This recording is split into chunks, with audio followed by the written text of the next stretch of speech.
All right, welcome to the Richland Ram Football Network. We are here at Mansion Park in Altoona for the District 6 2A title game between the 12-0 Cambria Heights Highlanders and your 10-2 Richland Rams. We have a great game tonight. I am Ed DiMartino along with Stone Mangus and Brian the Sponge Brett. It's a chilly night out here in Mansion Park, but a beautiful night for football, Stone. We are really excited to be here. As you said, it was a little chilly earlier, but it's actually warmed up a little bit since the fog has dissipated, yes. Since we got over the Great Divide and into Altoona, the fog dissipated, as you said, and it's a beautiful night here for football in Mansion Park. All right, Sponge, you're down on the field tonight. Should be a little different conditions than last week when you had pretty much of a whipping wind around. Tonight looks a little bit nicer. Much calmer, no wind to speak of right now. Last week the wind was howling at Hurlinger Field. I think it's going to be a real nice night for football. Yeah, it should be a good one. Again, anytime you get into a District 6 championship game, let's face it, we've been spoiled at Richland. I mean, really, this is a lot in a lot of years where we've been here at Mansion Park for this game. Last year didn't end so well, although Richland went in very banged up against a very good Bald Eagle team. And this year, unfortunately, we're going to have to talk about this, but we have a man down for Richland. Unfortunately, we'll be without the services of Joe Penna tonight, our star linebacker, but hopefully he'll be back next week. Yeah, that's a big loss for Richland. 123 tackles on the year, 27 of those for loss, 6 sacks, a forced fumble, and 4 fumble recoveries on the season. And losing Joe, the heart and soul that we've said of this Richland defense all year long, that's a big loss. But you're going to see guys like Nate Pugh, Cody Yeager, and Austin Yarnick in some different situations tonight, but they're going to have to step up in a big way against this fluent Cambria Heights offense. Well, Richland has shown over the past, Sponge, too. They can deal with some injuries and pretty much next man up, and I would imagine that's going to be the case tonight, knowing that they weren't going to have Joe. That's fine. They'll just say, hey, next man up, let's get it done. That's definitely the mantra there. They went through that all last year. A freshman quarterback, he went down. Another freshman comes in, gets the job done. The same thing this year.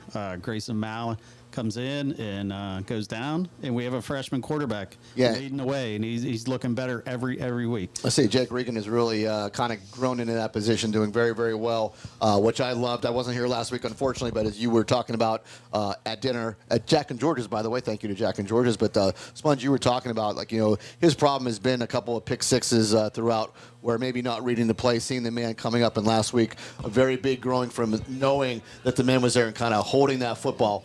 Exactly. And then putting it where it needed to be put. 2 weeks ago, there was a wide receiver screen, almost got picked off. He throws it again later in the game. It gets picked off for pick 6. Last week, he looks at the same play.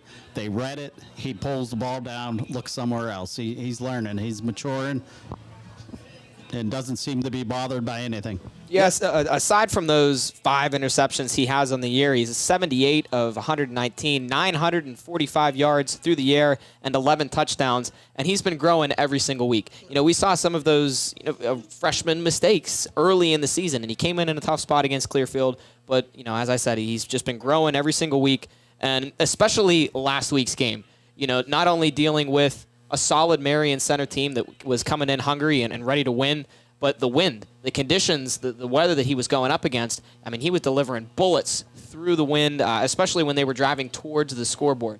Sponge, we mentioned that a couple times where, he had the almost touchdown to Jude McGarrow in the back of the end zone. He was able to find Joe McEnany in the back of the end zone as he went 13 of 19, 171 yards, and 3 touchdowns last week, battling Marion Center and the wind in that round 2 playoff game. And with the wind at his back in the second half, he had 2 very nice throws, one to Jameer Christian, one to Arnold McGraw. They were both placed perfectly into their hands, and he wasn't afraid of the wind. He just went right at it. All right, so I am back for the picks this week. I didn't do so good. I think I'm not so good when I'm on the road. Didn't so good when I was in Vegas. Didn't good so last week when I was at Warren Memorial. But I am back live, and I'm ready to probably not make a move, but I'm ready to make my picks. It is really cool that we can do that. That you can call in through the roadie board. Great. It's awesome. It sounds great. But you are here at Mansion Park, and you're making your picks in person. All right, so the first game that we are going to pick is Bedford versus Steelton Highspire. Yeah, I got to go with Steelton this one. I think it's just a little too strong. I mean, we love the Bedford Bison, but unfortunately got to go with Steelton on this one. Yeah, I'm going to go with Steelton also. Yeah, Highspire, they're going to roll. The Rollers, I think, is their mascot. Nice. They're going to roll Very the appropriate. Bedford Bison. Winburn versus the mighty Westinghouse. And again, love the Windber Ramblers. Wish them all the luck in the world, but just a little too tough playing a team like Westinghouse. We're rooting for Wimber, but I think they won't have enough horses to go with them. I don't know if any of you listening heard the story about Westinghouse earlier this season. There was a brawl at one of the end of their games, and some of the players left the sideline prematurely before the play had ended, and a bunch of their players got 1-game suspension. So they ran out with 11 guys and played a team and won somewhere in the range of 60-something to nothing. So if they can do that with 11 guys on the field, it's going to be really tough for Windber in this one. Westinghouse is going to win. 2 LHAC teams battling out in the state playoffs, Somerset and Penn Cambria. Yeah, I mean, hey, I give Somerset a ton of credit. We thought they played a heck of a game against us. They're a much different team they were a couple of years ago. But Penn Cambria rolling. I'm going to take Penn Cambria. Yeah, driving over here, we said the weather in Richland looked like the night we played in Somerset. It was mist all night, and Somerset gave us a game. But I don't think they give Penn Cambria much of a battle tonight. I think Penn Cambria runs away. Yeah, Somerset, they're a young team. They're still maturing, but the growth that they've made, as you mentioned, Ed, has been really astounding in the last couple years. I don't think, though, they have the manpower to take down Penn Cambria in this one. The Panthers are going to win.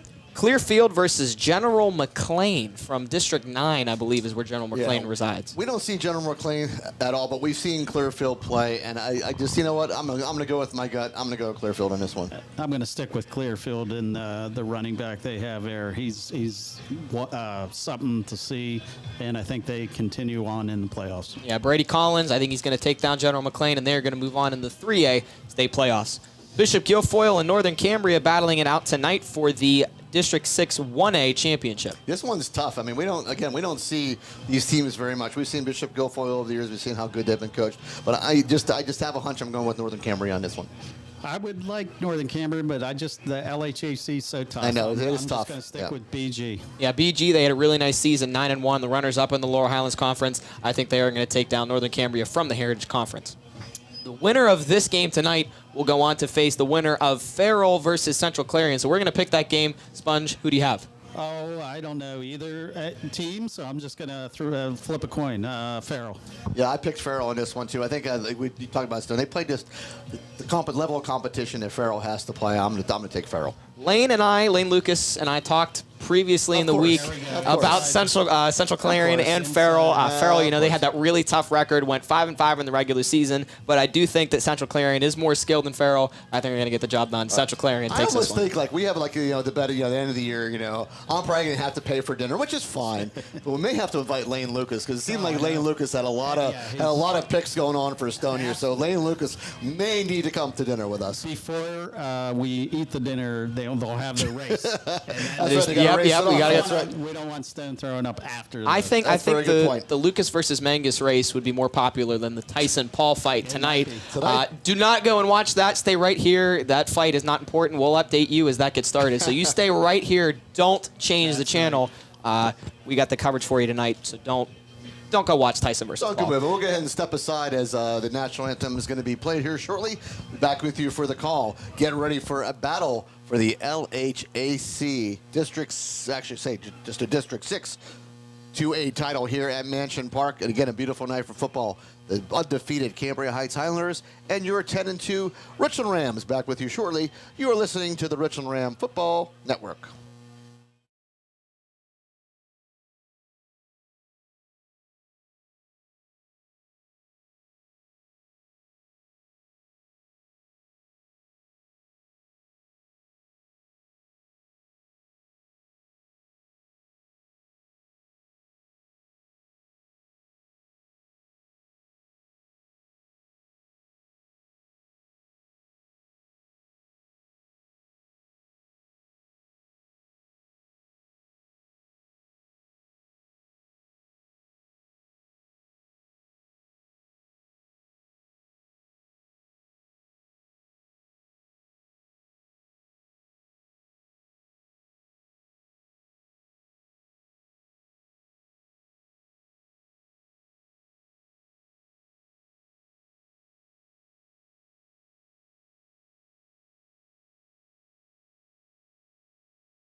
All right, we are back. Nice job by the Cambria Heights band doing our national anthem. And as Sponge mentioned, we did not pick this game, so we will make our score predictions and the winners in this game. So I am going to pick Richland in this one. I'm going 28-14 Rams. I think game is going to be close, but I think Richland pulls this one out 28-14.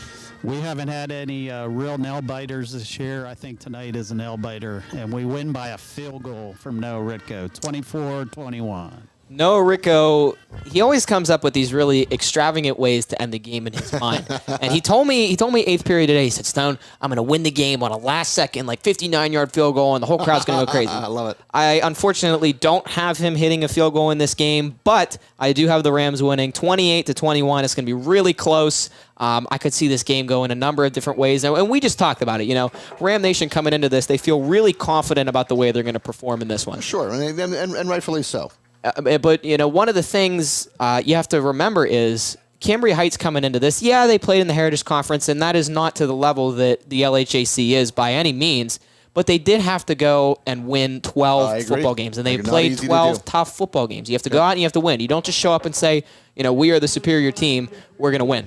Absolutely. I think that's a good point, Stone, but I just think we have the weapon in Tim Ripple, and I think Tim Ripple's defense is going to be ready for anything Cambria Heights offense is going to throw at them. And in the two similar opponents, we beat Marion Center and Bishop McCourt more than Cambria Heights did. Yeah, we beat them pretty handily, and in all accounts, Bishop McCourt will say they really probably should have won that football game for whatever reason. Just had a lull in the second half, but really controlled most of that football game and came up short. But yeah, I go with common opponents, and Richland's been in this position before too, Sponge. Quite a few times. The coaches have been through this. I just kind of think they know the hype. Cambria Heights maybe not so much. Brandon Bailey's 9th district title game. He's 5-3. That's pretty good for 22, 23 years service. So yeah, like you said, the coaches have been here before. Got a really nice hype video there from the Richland Rams, and a lot of those videos came from Levi Cashdollar, who's a kid that we don't talk about much, but he is a member of our Richland Ram Football Network team. He does a phenomenal job taking pictures and videos for freelance for himself and the school, as the Richland Rams are running out of the tunnel in their all-white uniforms. The second time they've worn those this year. They wore them the opening game of the season at Penn Cambria. They look a lot cleaner than they did week one. Yeah, I kind of don't like that. That's kind of bad juju. That's the first loss of the year, was first game of the year. They were wearing the all-whites. They didn't want to get that hex off of them, and but they look sharp. I do like the all-white uniforms. Very easy to read numbers for us, which is great. Cambria Heights and sort of the cool uniforms, the sort of the powder blue with the red. Numbers a little difficult to read, so Sponge, I depend on you a lot for reading numbers. Yeah, I'll be down here, and I'll try to give you all the numbers. They look like Louisiana Tech uniforms. Yeah, I like them. They're pretty sharp. I like the colors. I really do like their colors. The powder blue and that nice red. It's very similar to Richland's. And the helmets, I think, are my favorite part of this uniform combo. The red helmet, you got the blue CH on it, and then you've got the Highlander Celt kind of pattern on the stripe down the middle of the helmet in the light blue. So that's really sharp. Their uniforms look really nice, and they contrast really well here at Mansion Park. Yep, should be a great game. Like I said, should be a very tight game. We know what Richland does with the football. Cambria Heights, you're going to be looking at a couple of guys that we're going to keep an eye on. You're going to be looking at the quarterback, number 17, Isaac Weiland. Your running backs, Trey Tribus and Stephen Nealon. And then Marshall Eckenrode, kind of the go-to guy, I should say, kind of does everything. And then a big tight end they got to deal with, number 87, Garrett Jasper, listed at 6'2", 245. Yeah, they got a bunch of guys that are going to do it on offense and defense.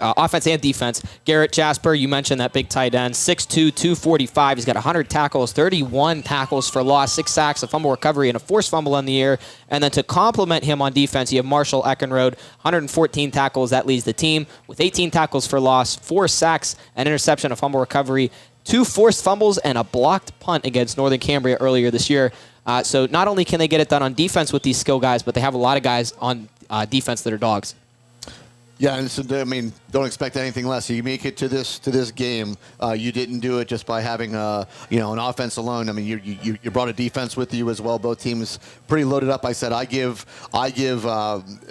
my weight towards Tim Ripple. We know what he does. We know that Richland's going to be prepared, and Richland's ability and Tim Ripple's ability to sort of adjust on the fly. If they have a bad series or where they give up a touchdown, we've seen them sort of rally the troops, and those plays just don't seem to happen again. Like, he just does a really good job. Kids really respond, and that's where I give the edge tonight, is just based on the coaching. And if you recall last week, I asked Coach Bailey about making adjustments. He said, we really didn't make adjustments at half. We just told everyone, continue to do the job that you're supposed to do.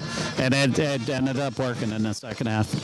Captains for tonight's game: number 17, Isaac Whelan; number 26, Stephen Nealon; number 50, Braden Ridebaum; and number 87, Garrett Jasper for the Cambria Heights Highlanders. And the Richland Rams, the captains tonight: Austin Yarnick, Cody Yeager, Joe Penna, and Austin Blau. As we mentioned before, we took the break for the national anthem. Joe Penna out tonight, so they will be without his contributions on defense. So you're going to see a lot of different guys stepping up in a lot of different ways for the Ram defense. Yeah, big loss for Richland, but hopefully this will not be his last game, and hopefully we'll have one next week. We're going to see how it transpires. And for those of you who are listening, unfortunately, we do not have video tonight. So those of you trying to get the video, there is no video tonight. It is just going to be audio. So you get to. Thank goodness for you. Won't have to see me or Sponge. We have the faces for radio. So yeah, and unfortunately we're on the home side with the home press box, but our team is on the away side, and my mic won't work over there. So I'm in enemy territory over here. Yeah, we're sort of used to that when we went to Central, so he's got to do it here. So I want to thank Frank Petruzik and Judy Petruzik listening at home. Frank sent me the text about the video, so sorry, Frank. Yeah, unfortunately, we don't get to do video here when we're at Mansion Park. We can go audio only. Yeah, and of course, if you're listening from wherever you're listening, go ahead and send us a comment on YouTube or text either Sponge, Ed, or myself, and we'll give you a shout-out on the air. As we said, Frank and Judy Petruzik always listening in, our faithful viewers. We are getting ready to... Just getting set. I think Richland... did Richland win the toss and deferred, I believe? Absolutely. All right, so Richland going to be kicking this off, as we will have Noah Ritko kicking it off for the Richland Rams. We're just about underway here from Mansion Park. Going back deep for the Cambria Heights Highlanders is going to be number 26, Stephen Nealon, and number 21, Trey Tribus. Yeah, and you mentioned it. Those are the two guys that are going to get it done in the backfield for them today. 661 rushing yards for Stephen Nealon and 518 for Trey Tribus. Let's see what they do on the opening kickoff here. All right, so looking for, hopefully Noah Ritko will put this one into the end zone. Been very proficient at it this year. We'll see if he can get this one going, and we'll see where Cambria Heights will take over on their first possession of the ball game, as we're just underway here from Mansion Park. Kick is up. It's going to come short of the goal line, fielded right around the 10-yard line.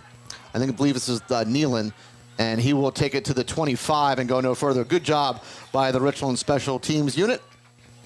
Nate Pugh in on the tackle there, and he's one of those kids that we said is going to really have to step up today with the absence of Joe Penna on defense. And he's getting it done on the kick coverage team too. All right, so Isaac Weiland will bring his team out, and we'll go in the shotgun here. First down and 10, just underway here from Mansion Park. This is the District 6 2A title game. So Weiland will hand this one off. This will go off of left tackle, and a good hole. Up, the ball's out. Richland's going to jump on it. Ball came out. It was a good run by Cambria Heights. Found a hole, but the ball is fumbled. Richland forces the fumble. Richland picks it up at the 40-yard line of Cambria Heights. Arnold got the fumble. Arnold McGarwa jumps on the ball. I'm not sure who knocked it away, but it was a good hole, and it was going to be a first down.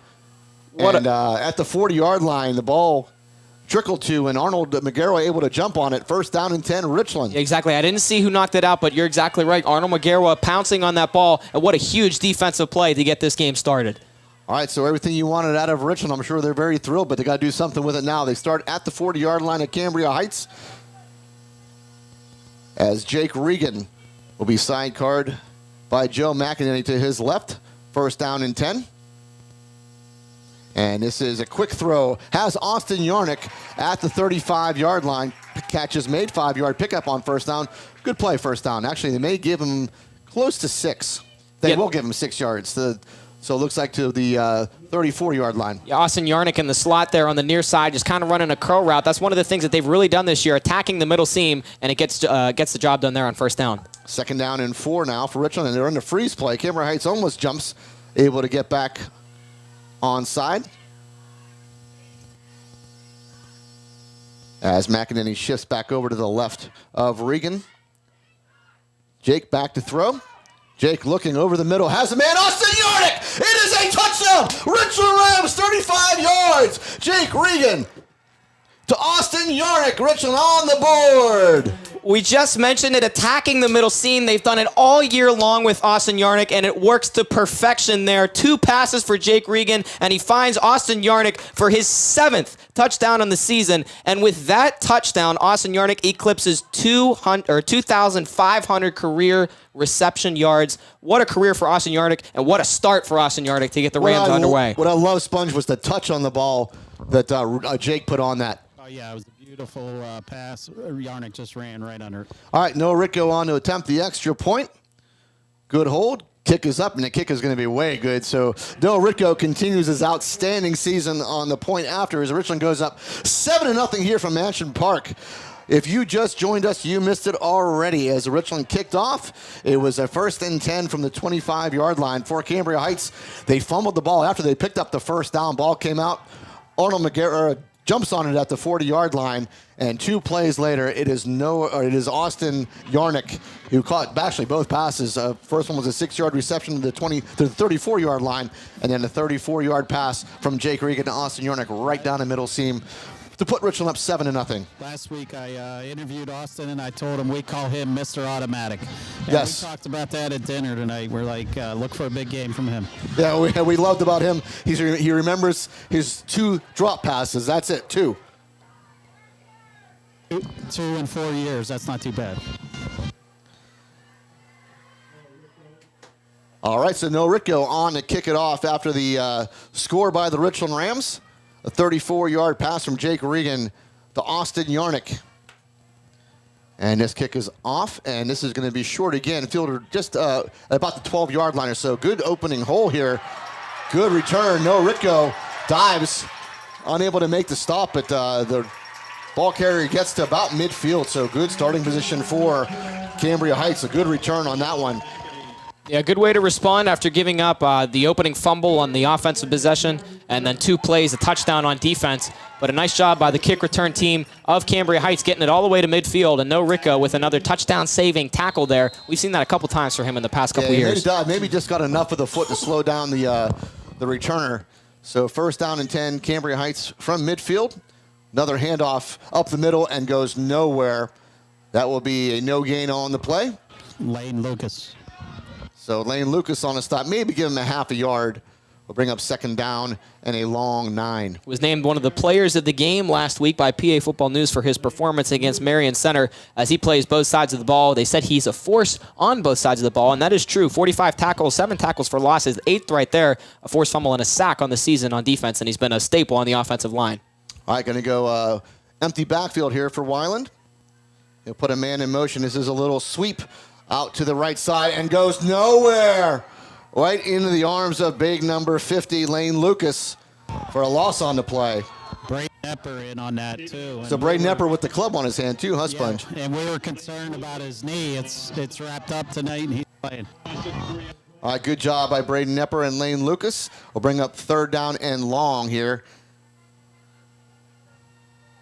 Call it 3rd down and 13. Ball back to the 47-yard line now of Cambria Heights. As Weiland will pitch it. And again, this one's going to go pretty much nowhere. Great job by the Richland defense. They tried that little fake to sweep and little pitch.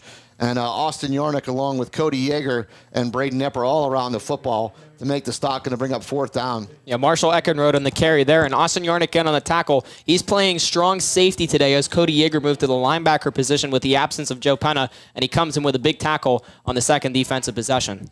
All right, so Garrett Jasper is going to do the punting duties here for Cambria Heights Highlanders as Jameer Christian back deep for Richland. And the punt will get away. It's a good high punt, deep punt too. Jameer Christian fields this one just shy of the 10. He'll bring it back over the 10-yard line to about the 12. Not much he could do there. Good job by Jameer Christian catching it, try to get away, but able to at least go forward and get to the 12-yard line. Yeah, he's been really good at that this year, evading tackles on the punt return. A really difficult position for him, whether to let it go and risk it landing inside the 5 or whether it was going to roll in the end zone or not. But he decides to field it, and the Rams are going to get it about the 12. Normally you say if you're at your 10, let it go, but this is high school football. That was a great punt, though, I must say, by Jasper. It was high, it was deep. So a really nice punt. This is going to be a handoff here for the Richland Rams. They'll go right up the middle and get over the 15-yard line to about the 16, as I believe that was Cody Yeager on the carry. He actually tripped off on the lineman's foot there. It wasn't a tackle. So Cody Yeager, though, picks up 4 yards. Yeah, a little trip on the feet. Otherwise, he would have got a little bit more. 2nd down and 6. For Richland, they lead 7-0 here with 8:30 remaining here in the first quarter. Again, sorry if you we do not have video tonight, so if you're just tuning in, it is just audio only for tonight. Quick throw over the middle. Has a man. That is, I believe, Jude McGarwa, who has a first down for Richland at the 25-yard line. Give him the 26. 1st and 10 Rams. So good job so far, Jake Regan, finding his receivers. Yeah, the quick little pass is working really well for Jake Regan as he targets Jude McGarwa. There not really a whole lot of offensive production from him this year, but he gets his 8th reception on the season for a first down. All right, so 1st down and 10 Rams. Cody Yeager, I believe, stays in at running back to the right of Jake Regan. Now he'll slide back over to the left. And they'll hand off to Cody Yeager. Cody Yeager finds a little seam. Cody Yeager pushes his way to the 30-yard line. So good hard run by Cody Yeager. Garrett Jasper in on the tackle from his defensive tackle position. We've seen a lot of Cody Yeager here early offensively for the Rams. Not a whole lot of Joe McEnany. We'll see if that changes as Joe McEnany in the game now, but he's on the offensive line to the left of Lane Lucas playing left tackle. All right, so it will be 2nd down and 6. Ball at the 30-yard line of Richland. Jake Regan hands it off. This is Jameer Christian. Hesitated a little bit. Will go forward to about the 31-yard line. So just a short pickup of 1. Will bring up 3rd down and 5. Yeah, that's Jameer Christian's style of running. He waits and tries to find a hole, trying to make guys miss. But a nice job there by Carson Lobick on the tackle for Cambria Heights, the junior, 5'10", 160, bringing him down really with no trouble. All right, so big 3rd down play for Richland. Single coverage on Arnold. There you go. That's something to watch for, is that single coverage on Arnold McGarwa out to the far side. 3rd down 5. A little bit of a mismatch as Tribus is only 5'11". All right, Jake Regan back to throw over the middle. We're looking for that middle seam again. Looking for Austin Yarnick. Will fall incomplete. Good job by the Cambria Heights defense on that one, and Richland will turn over the ball on downs. So give credit to Cambria Heights. They read that well, and they had 2 guys covering Austin Yarnick on that middle seam. Yeah, Logan Marana and Luke Mulraney in coverage there for Cambria Heights, the 2 safeties, as they try to attack that middle seam again. Worked earlier in this game, but nice coverage by the Highlanders to lock down Austin Yarnick, and now 4th down punting coming. All right. Trying to see the number of a Cambria Heights player that's back deep. Can't quite read his number. It's either Tribus or Nealon. Punts away. Low punt. Bounces around the 40-yard line. Good Richland bounce as it goes inside the 30-yard line. And it would be right about the 27-yard line where Cambria Heights will take over. And unlike last week where Coach Baker on 4th down went for it in his own territory, he's going to play it smart this week. Yeah, a very gutsy decision for him to go for it, but they were driving into the wind. He said after the game, he said to Sponge in his interview, that they didn't want to risk losing yards on the punt. That's how bad the wind was. And we saw Noah Ricco, who on his kickoffs this year averages a little over 53 yards a kick. It would go about 30 or 40 yards, and then it would just die right on the 20-yard line. They did go for it deep in their own territory a couple times, but, punting that time. Oh, we have a TV timeout. I was wondering if somebody called timeout. There's a TV timeout here. So a little bit of break on the field as It'll be 6:26 remaining in the first quarter. Richland leading 7-0. Look for Noah to try to bang it in the end zone the next time they kick off. Yeah, I think that's going to be the play. Do not allow any returns. I mean, we've seen that over the years. That's been the problem with Richland sometimes is the special teams coverage on the kickoffs, and having Noah Ritko put a bunch of them in the end zone. Boy, it pays such huge dividends when the other team has to start from the 20-yard line. Couple early scores here. General McLean up on Clearfield 7-0. Penn Cambria up on Somerset 8-0, and Winber leading Westinghouse 6-0. Nice. All right, it's first down and 10 for Cambria Heights. They had on their first possession, they fumbled. The second possession, they went 3 and out. Here they are on the third possession of the game. They had the ball at their own 27-yard line, first and 10. Under center this time. And this is a run up the middle. It'll go across the 30-yard line to about the 33. So a good pickup on first down. Luke Mulraney on the carry and Brody Hollis on the tackle. He was dealing with a little bit of an Achilles injury that he suffered in the Bellefonte game. He missed the game against United Valley, but he did return against Marion Center, had 2 tackles in the win last week. All right, second down and 4. That time they did not go under the in a shotgun. They went under the center, which you just don't see a whole lot going under center again on a second down and 4. And again, a run up the middle. And looks like over the maybe to about the 35-yard line. Give him the 36. Going to bring up a third down and short. And Marshall Eckenrode in on the carry that time. And you're seeing a formation with a couple different running backs. Stephen Nealon, Trey Tybus, and Marshall Eckenrode in the backfield. As Eckenrode got the ball that time and was wrapped up by Nate Pugh and Brody Hollis. They need 1 yard here, third down and 1. We're at 5:27 and counting here in the first quarter. Again, Richland leading 7-0 over Cambria Heights. They'll stay in that same formation under center. Ball goes up the middle again. They'll be able to plow forward and pick up a first down. They needed 1. They got about 2 to the 38-yard line. First down and 10, Cambria Heights. So far, this new formation going under center working pretty good for Cambria Heights. Yeah, it's working well, and it looks a little bit similar to that of the wing T formation that the Penn State offense ran last year under the abysmal offensive coordinator that is Mike Urich. But we'll see how it continues to work for Cambria Heights in this game. All right, first down and 10 at the 38-yard line. They'll stay in that same formation up the middle again. Ball pushed over the 40-yard line to about the 42. So again, pretty decent pickup, about 4-yard pickup on first down. Bring up second down and about 6. Nate Pugh in on the tackle for the Rams, and it's really been a mixture of just the 2 guys, Trey Tybus and Marshall Eckenrode, and they are the team's second and third rushers in the order of Trybus and Eckenrode. So we'll see if they continue to do that here on this drive. Second down. All right, back under center. Pitch this time. And Richland read that well. It's a tackle in the backfield. Austin Yarnick for a 2-yard loss as Austin Yarnick got around the edge and made the tackle. Actually give him a 1-yard loss. They'll spot the ball at the 41. Yeah, they give it to Stephen Nealon in the backfield, and Austin Yarnick coming off the right side of the line of scrimmage. As we said, he is playing strong safety today as Cody Yeager was moved to the middle linebacker position, and Austin Yarnick doing a really nice job at strong safety early in this game. All right, third down and 7. Now they're going to go back into the shotgun with Weiland. Back to throw. Weiland looking, gets the ball away, and has a man on the sideline, tiptoes as he was able to avoid the tackle of Jameer Christian. And that is number 21, I believe. That is Trybus, who made the catch, and it was actually good coverage by Jameer Christian, and then was able to keep his feet tiptoe across the sideline and get to the Richland 40-yard line. Big play by Cambria Heights, and they are on the move. Jameer went for the knockdown. He should have played the man. Yeah, he read it really well. He tried to get the pick 6, would have been gone, but just got there a little too late. And a first down, a big-time first down for Trybus and the Highlanders. All right, now they're going to go back under center. This will be a handoff off of left tackle, and Richland read that very, very well. Big stop again, as it looks like Brody Hollis. I believe on a stop. Nate Pugh in on the tackle, too. Yep. Nate Pugh had a really nice junior campaign this season. 104 tackles, 2 tackles for loss, and 2 sacks coming into tonight, and he's had a big first quarter already for the Rams. That's a 1-yard loss on the play, back to the 41-yard line of Richland. We are down to 3:14 and counting here in the first quarter. Cambria Heights on the move, though. Second down and 11. And I think somebody's going to call timeout, I believe. Penn Cambria going to call timeout. Cambria Heights, excuse me.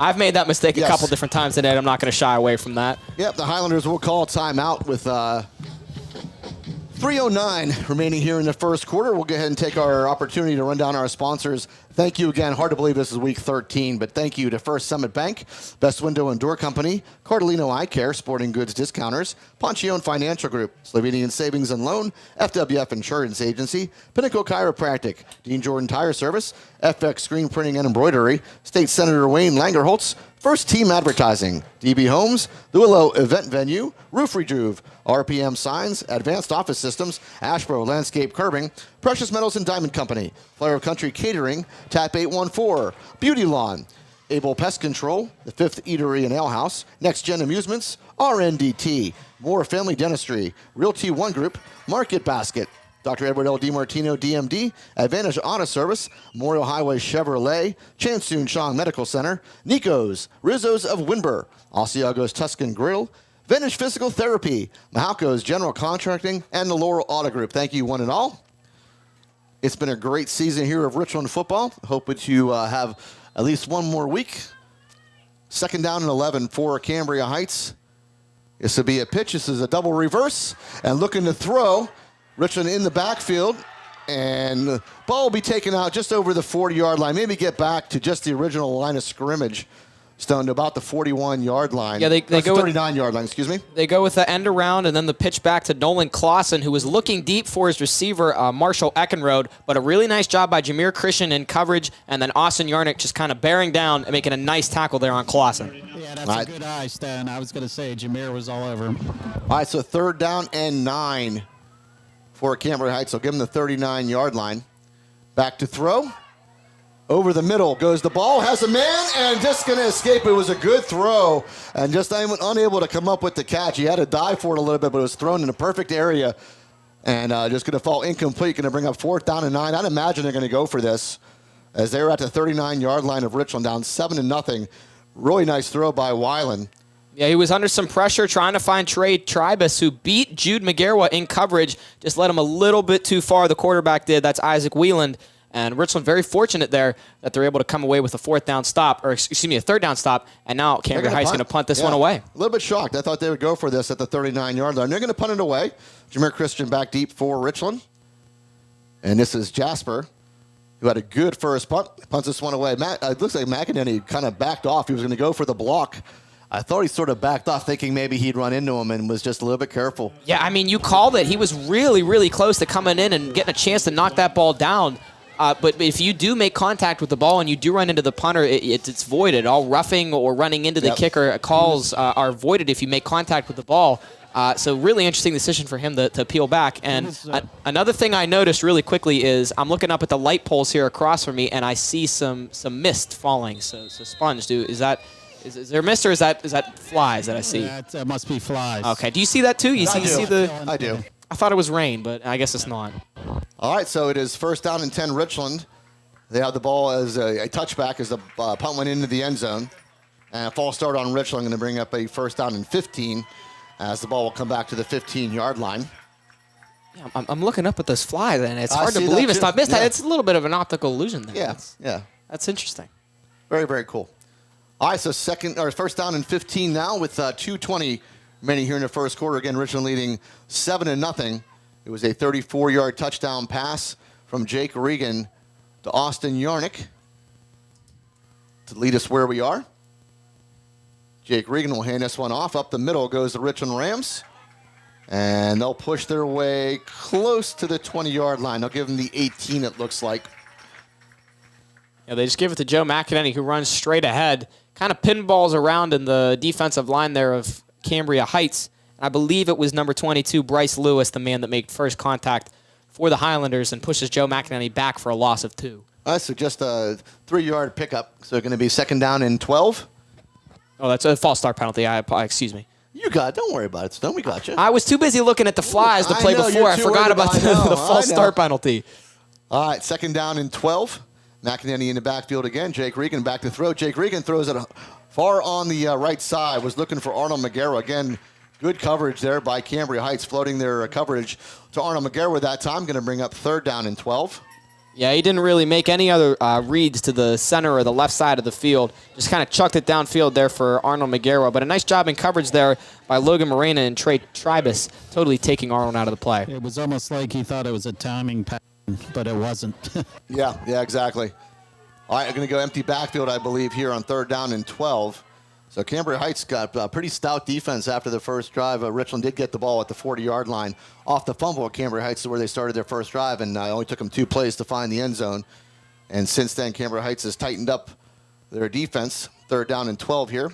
This is going to be a sneak by Jake Regan, and Jake Regan will take it over the 25-yard line, but that's it. And Richland going to have to punt here. Good coverage again by Cambria Heights. Good job by them. One of the first things we said whenever Grayson Malo went down and we heard that Jake Regan was going to be filling in for the long term is that you're losing a big-time running back, as he led the team at the time of his injury. Grayson Malo did. And we're still waiting for Jake Regan to really show us what he can do with his legs. 33 carries, 156 yards on the ground, and 2 touchdowns. One of those was about a 75-yard touchdown early in the season at Westmont. So we're still waiting for the young freshman to find his legs rushing the football at quarterback. Right. Rico punting this away. It's pretty good punt. Bounce again. Good Richland bounce inside the 30-yard line. So again, good job by Noah Ritko. And the ball will be placed at about the 27-yard line, is where Cambria Heights will take over 1st down and 10. Jake did a nice job on that run. I would have liked to have seen that on 2nd down, not 3rd down. Yeah, because he picked up 7 yards on that play. So maybe that's something they put on their back pocket here. Right now, Cambria Heights going to come out with the football. Only 50 seconds remaining here in a fast-moving first quarter. Richland up 7-0. And we'll see what Cambria Heights said. They came out and they went into a different set the last time, more under center. I think they're going to do the same thing here, Stone. Stay with that tight I formation here with Wyland under center. This is a pitch off to the right side, or left side, excuse me. And that will go for nowhere. Cody Yeager in on the tackle there, bringing down Tribus for a loss of about a yard on the play. And these two guys, Yarnick and Yeager, that are filling in different defensive positions today, are doing a really, really nice job in this first quarter play as it winds down under 30 seconds to go. Shade Magara did a great job from the corner. He crashed in and turned that up. All right, so ball at 26-yard line of Cambria Heights. 2nd down and 11. Wyland will go into the shotgun this time.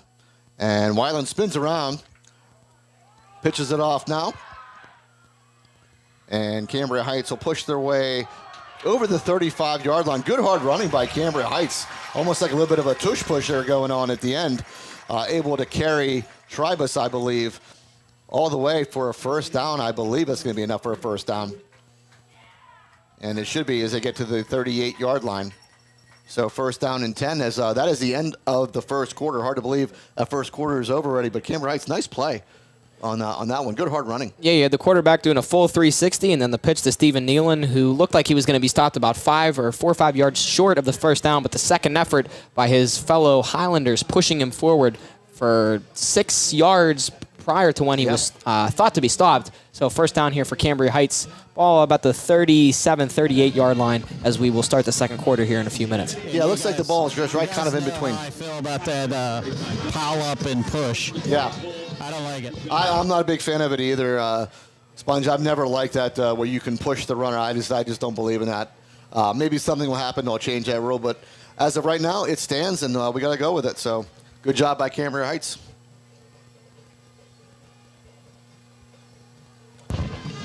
I thought I saw in a game last week they actually called a line. And was that the Steeler game? He was pulling on the running back.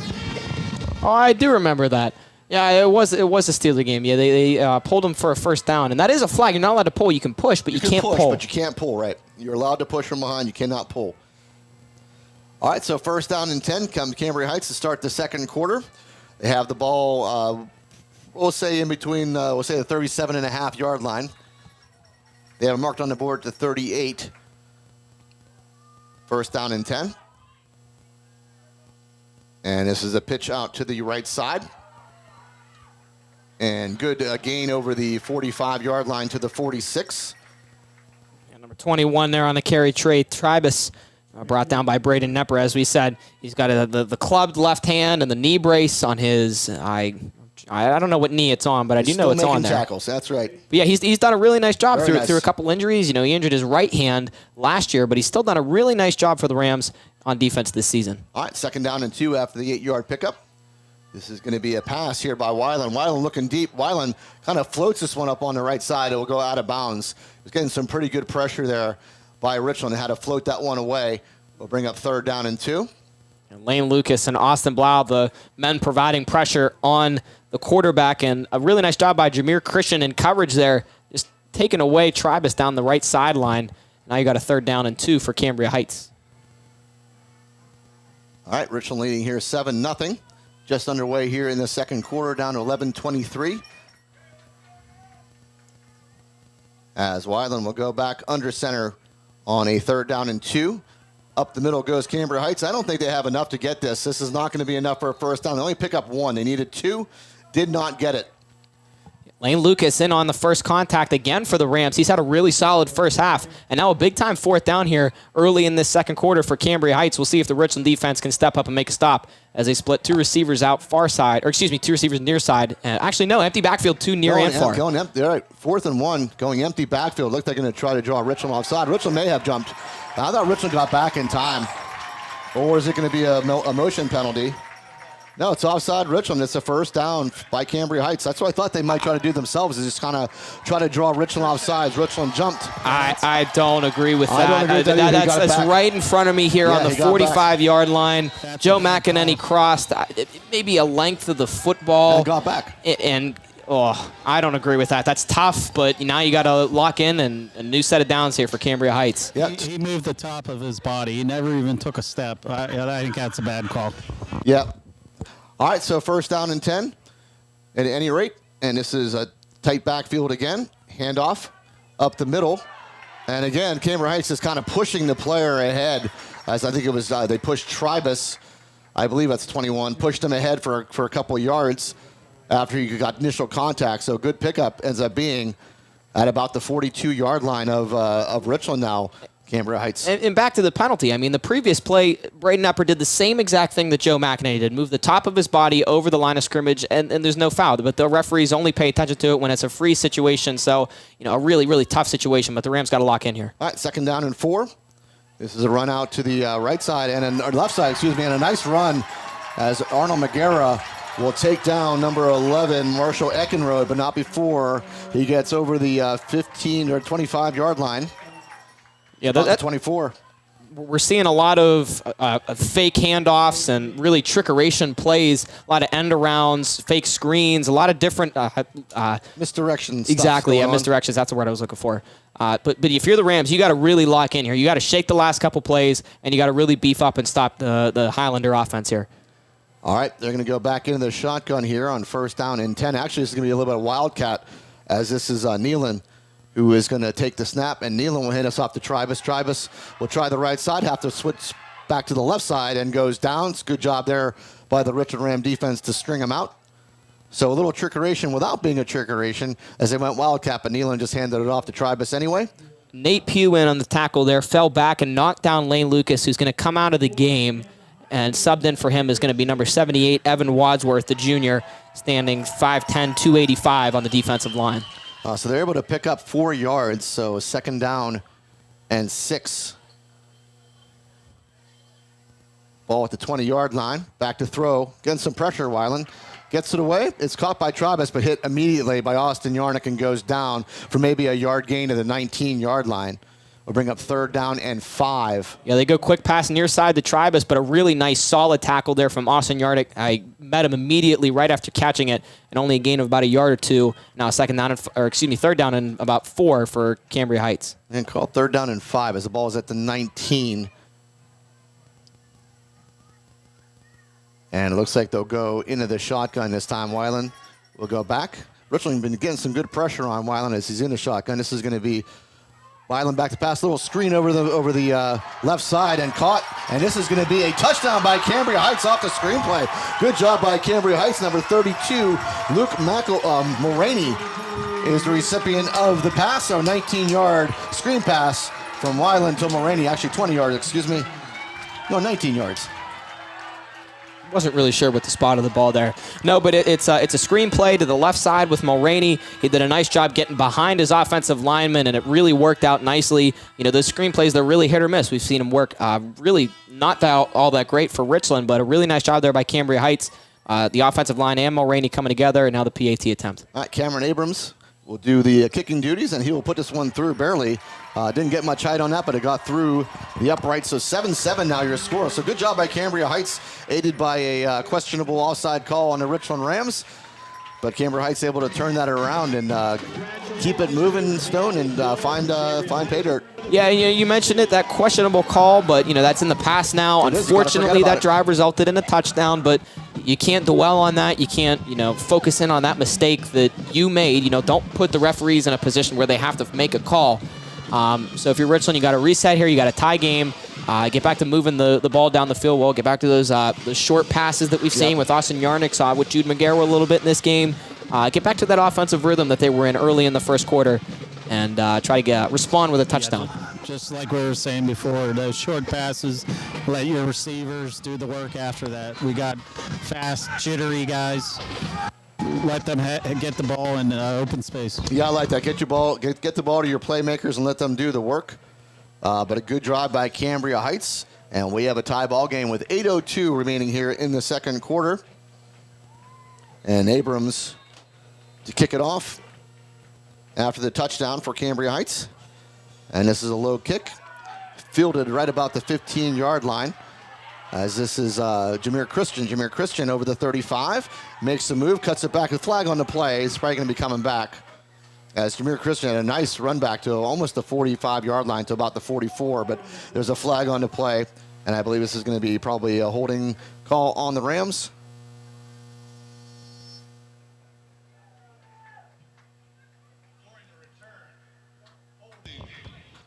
And it is. So good return by Jameer Christian. Gets negated on a holding call. Sponge, were you able to catch a number? I don't know. Did he mention a number? The crowd started to cheer right as soon as they said Richland. Joe Mack. Joe McEnany there on the holding call. So Richland's going to take this one near the 30-yard line. They'll put it down at about the 28. So 1st and 10 for the Rams there. Yep. All right. So here we go. Let's see if Richland gets something going. I mean, Cambria Heights has done a pretty good job on defense, really not letting Richland do what they want to do, but Richland doing a lot of kind of running up the middle. I'd like to see them get to that short passing game as well, just trying to get something moving here. Yeah, exactly. 1st down and 10 as Jake Regan will go back into the shotgun here. And Jake Regan will hand us off to Cody Yeager. Cody Yeager will bounce off the left side and, again, has nowhere to go. So good job, Cambria Heights defensive front. Yeah, Yeager just trying to bounce it out to the far side. Really nice job by number 12, Carson Lobick, in on the tackle. Only a gain of about a yard for Cody Yeager. So Richland, they really got to find that offensive rhythm that they were in the first quarter. Yeah, need to get something going. Get something going positive. 2nd down and 9. I mean, they're living off picking up 1 yard, 2 yards. They need to get the ball moving 6-7 yards and just keep moving the ball down the field. So I think it's the big 2nd down play. 2nd down and 9. Ball at the Richland 29-yard line. Jake Regan will roll out. Has a man. That's Jameer Christian. Jameer Christian over the 40-yard line. Jameer Christian still on his feet. And we'll get to about, looks like the 48-yard line or so. 1st down, Richland. That's what we're talking about. Good pass by Jake Regan. Good catch by Jameer Christian. Yeah, there you go with the play action. Jake Regan rolling out to his right and finding a wide open Jameer Christian. A nice throw on the run there from the freshman quarterback. Finding Jameer Christian in stride, and now 1st down at the 47. All right, 1st down and 10, Richland. Clock down to 7 minutes on the button here in the second quarter. Richland leading tied 7-7 now. Getting ahead of myself there. Joe McEnany up the middle. We'll get to about midfield, and a flag comes out. And Cambria Heights pointing Richland's way. Could be a hold on the Rams. And Richland hurting themselves a little bit with penalties now. Yeah, we'll wait and see the call. Been really hard for the running game to get going here, running into the defensive line of Cambria Heights. It's a face mask on Cambria Heights, a 15-yard penalty. The way Cambria Heights was acting, I thought they kind of knew they had something going, but It's only the 5-yarder. Oh, it's only a 5-yard variety. We haven't seen that sponge all year. It's been all 15s. We saw it once, I think. Oh, very cool. I do remember it earlier in the season, only being a 5-yarder. Okay, well, there we go. That might have been the Clearfield game. I don't know if you were here for that. I was you weren't here for that. No, that was... Okay. Ed's much older than us. So. Yes, I am. Thanks, Sponge. All right, so Jake Regan, shoulder pump. Jake Regan has to roll out. Jake Regan going to tuck it now. And good job by Jake Regan to get back basically to the line of scrimmage. So good coverage down the field by Cambria Heights, and a good job by Jake Regan. Yeah, they've run that play a good bit with Jake Regan at quarterback where they pump the short pass and then they look deep. He was trying to find Arnold McGarrett or Jameer Christian. The pocket was collapsing. Good pressure from Cambria Heights, but an even better job by Jake Regan to evade, scramble around in the pocket, and able to get back to the line of scrimmage for no gain. Second down now. Yeah, second down and 1. This is where I love Sponge. If you can get the mismatch and take the shot down the field. Yeah, that's a good call on first. Looking for to go up top. Yeah, look for the mismatch, and right now you have it on the far side with Arnold McGarrett. They'll put Yarnick in motion. And they'll hand us one off inside to Joe McEnany. Joe McEnany stiff arm, and Joe McEnany picks up the first down as he gets to the 35, actually the 36-yard line. They'll spot him just short of the 35. Yeah, Joe McEnany with a big-time stiff arm there was carrying the ball in his left hand, switched it to his right, anticipating a hit from Nolan Clausen, and then put that left hand right in the face mask and slammed him down to the ground. A big-time first down for Richland at the 36 of Cambria Heights. Clock at 5:46. Here in the second quarter. Time ball game 7-7. We have a good one here at Mansion Park. As Jake Regan will go back into the shotgun. They'll put Cody Yeager in motion to the left. And this will be Joe McEnany who will follow to the left. Joe McEnany over the 30-yard line, lower in the shoulder. And gets to about the 27-yard line. This is where I think if you can get another, maybe 1 or 2 more really solid carries from Joe McEnany, that you might have that shot downfield available if Cambria Heights stacks the box anticipating a run. It's very easy to do, I know. Second down and 2 for Richland. This will be Joe McEnany over that right side. Joe McEnany will go over the 20-yard line again, puts a big shoulder hit on Tribus before he goes out of bounds. So first down, Richland at the 20-yard line. This is where I think you just keep giving McEnany the rock. I'll tell you, I think he's running with a purpose. I agree. Until you stop it, Stone, I would not quit doing it. You're chewing clock. You're wearing down their defense. Yeah, they're putting Cody Yeager. They're sliding Cody Yeager to the side that Joe McEnany's going to run to, and good lead blocking, and Joe Mack just following along. Was just about to say, really nice lead blocking. All right, so first down and 10 at the 20-yard line. Come the Rams. Roll out. Jake Regan out to his left. Jake Regan going to have to dump this one away if he can. He will. He finds a man now. As Jameer Christian. Jameer Christian still up on his feet over the 10-yard line. Great job by Jake Regan. I thought he was just looking to throw the ball away and found Jameer Christian for another Richland first down inside the 10-yard line. First down and goal for the Rams. And that's the second time on this drive that Jake Regan has used his legs to evade a sack. Again, really nice pressure from Cambria Heights getting to the quarterback, but Jake Regan just really shifty with his legs, finding Jameer Christian down the field on the far side. And now it's first and goal from the 8-yard line, and the Rams moving it nicely here. 4:45 to go and counting in the second quarter. Sponge, you thought he was going to throw it away too, right? I did. I thought he was looking just for an opening just to get rid of the football. He was getting so much pressure. Great job. This is Joe McEnany from 8 yards away. Joe McEnany will get to about the 4. Give him the 3. So second down and goal from the 3. Keep pounding him. I agree with you.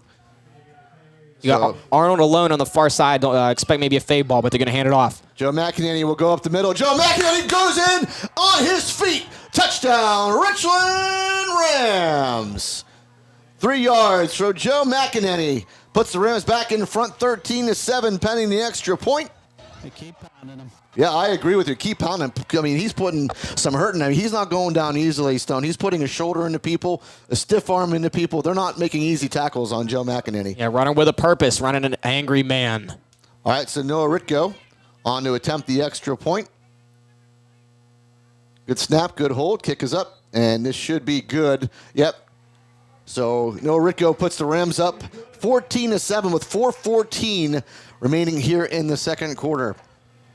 I said it right before that drive started that Richland really needed to respond well following the Cambria Heights touchdown. They needed to reset their minds, totally just ignore what happened on that defensive possession, and they do exactly that. They drive what was it, 70, 75 yards for a touchdown, and Joe McEnany really doing a nice job on the ground. 28-yard line off the because they got a good return, and then it came back 10 yards, but Richland responds and goes the whole way down the field and puts the ball in the end zone. Really quickly want to say thank you to our sponsors, First Summit Bank, Best Window and Door Company, Cardellino Eye Care, Sporting Goods Discounters, Ponchione Financial Group, Slovenian Savings and Loan, FWF Insurance Agency, Pinnacle Chiropractic, Dean Jordan Tire and Service, FX Screen Printing and Embroidery, State Senator Wayne Langerholk, First Team Advertising, DB Homes, the Willow Event Venue, Roof Rejuve, RPM Signs, Advanced Office Systems, Ashboro Landscape Curbing, Precious Metals and Diamonds Company, Flair of Country Catering, Tap 814, Beauty Lawn, Laurel Auto Group, Mahalco's General Contracting, Vantage Physical Therapy, Asiago's Tuscan Grill, Rizzo's of Winber, Nico's, Chansung Shong Medical Center,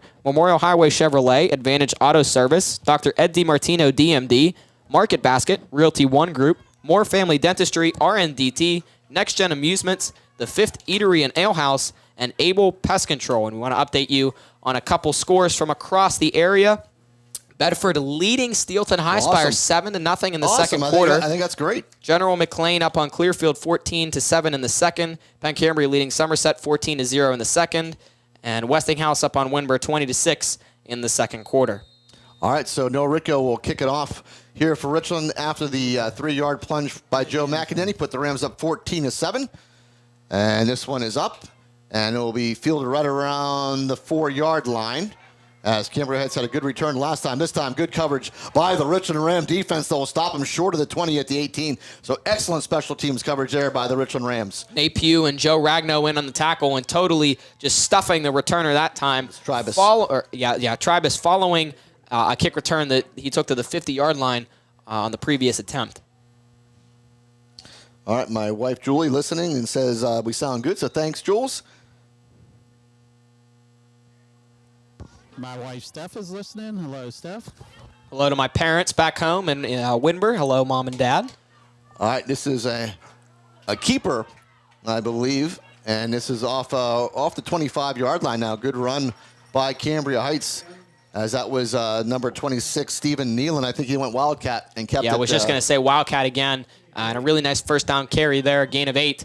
Now, if you're Richland, you don't want to give Cambria Heights any of that momentum back. You have a really nice momentum swing going. You went down the field and scored a touchdown. Now you have a 14-7 lead here late in the second quarter. Got to keep that momentum strong and stop the Cambria Heights offense. And we get the ball to come out the second half. Yeah, we do. So this is a big series here for Cambria Heights. Second down and 2. Handoff, and first down and more. Over the 40-yard line goes Cambria Heights. Good hard running. I believe that was Tribus again. Tribus not the biggest of kids, but boy, he runs pretty hard and fast as well. Low to the ground and able to find some nice holes and gets to the 40-yard line. Yeah, and he's had a really nice season. 52 carries, 518 yards, only 3 touchdowns on the ground, but that's because they have a couple other guys that get it done on the rushing game. So really nice job there getting to the 40 first down. Richland really going to need to tighten up here. It's first down and 10. I think they're sticking with Wildcat here because this is Nealon again. And Nealon does a nice job as he gets over midfield. And they'll spot him at about the 45-yard line. So Richland really going to have to tighten up. They went Wildcat out here as they took out their quarterback, Isaac Weiland, and are now going strictly Wildcat on this possession. Yeah, and as we said, these different kind of misdirection plays, as you said, really fooling this Richland defense. And I would not be surprised if Ripple gives them a nice pep talk at halftime. And they put a stop to that in the second half. Well, I think they're going to stop it now. Well, that's true. Yeah. They're also running the ball to the weak side. That's something to look forward to. Absolutely, Sponge.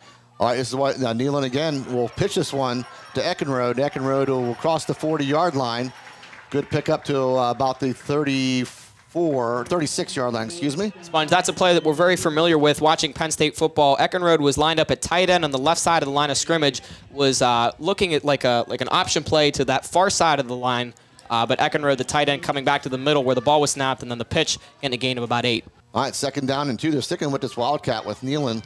Nealon going to keep it himself. Nealon got some penetration back, but he's able to go forward now and pick up another first down. As Richland was in the backfield, unable to stop Nealon, Joe McEnany puts him down, but not before he picks up the first down. Looks like the ball is going to be spotted at the 27-yard line.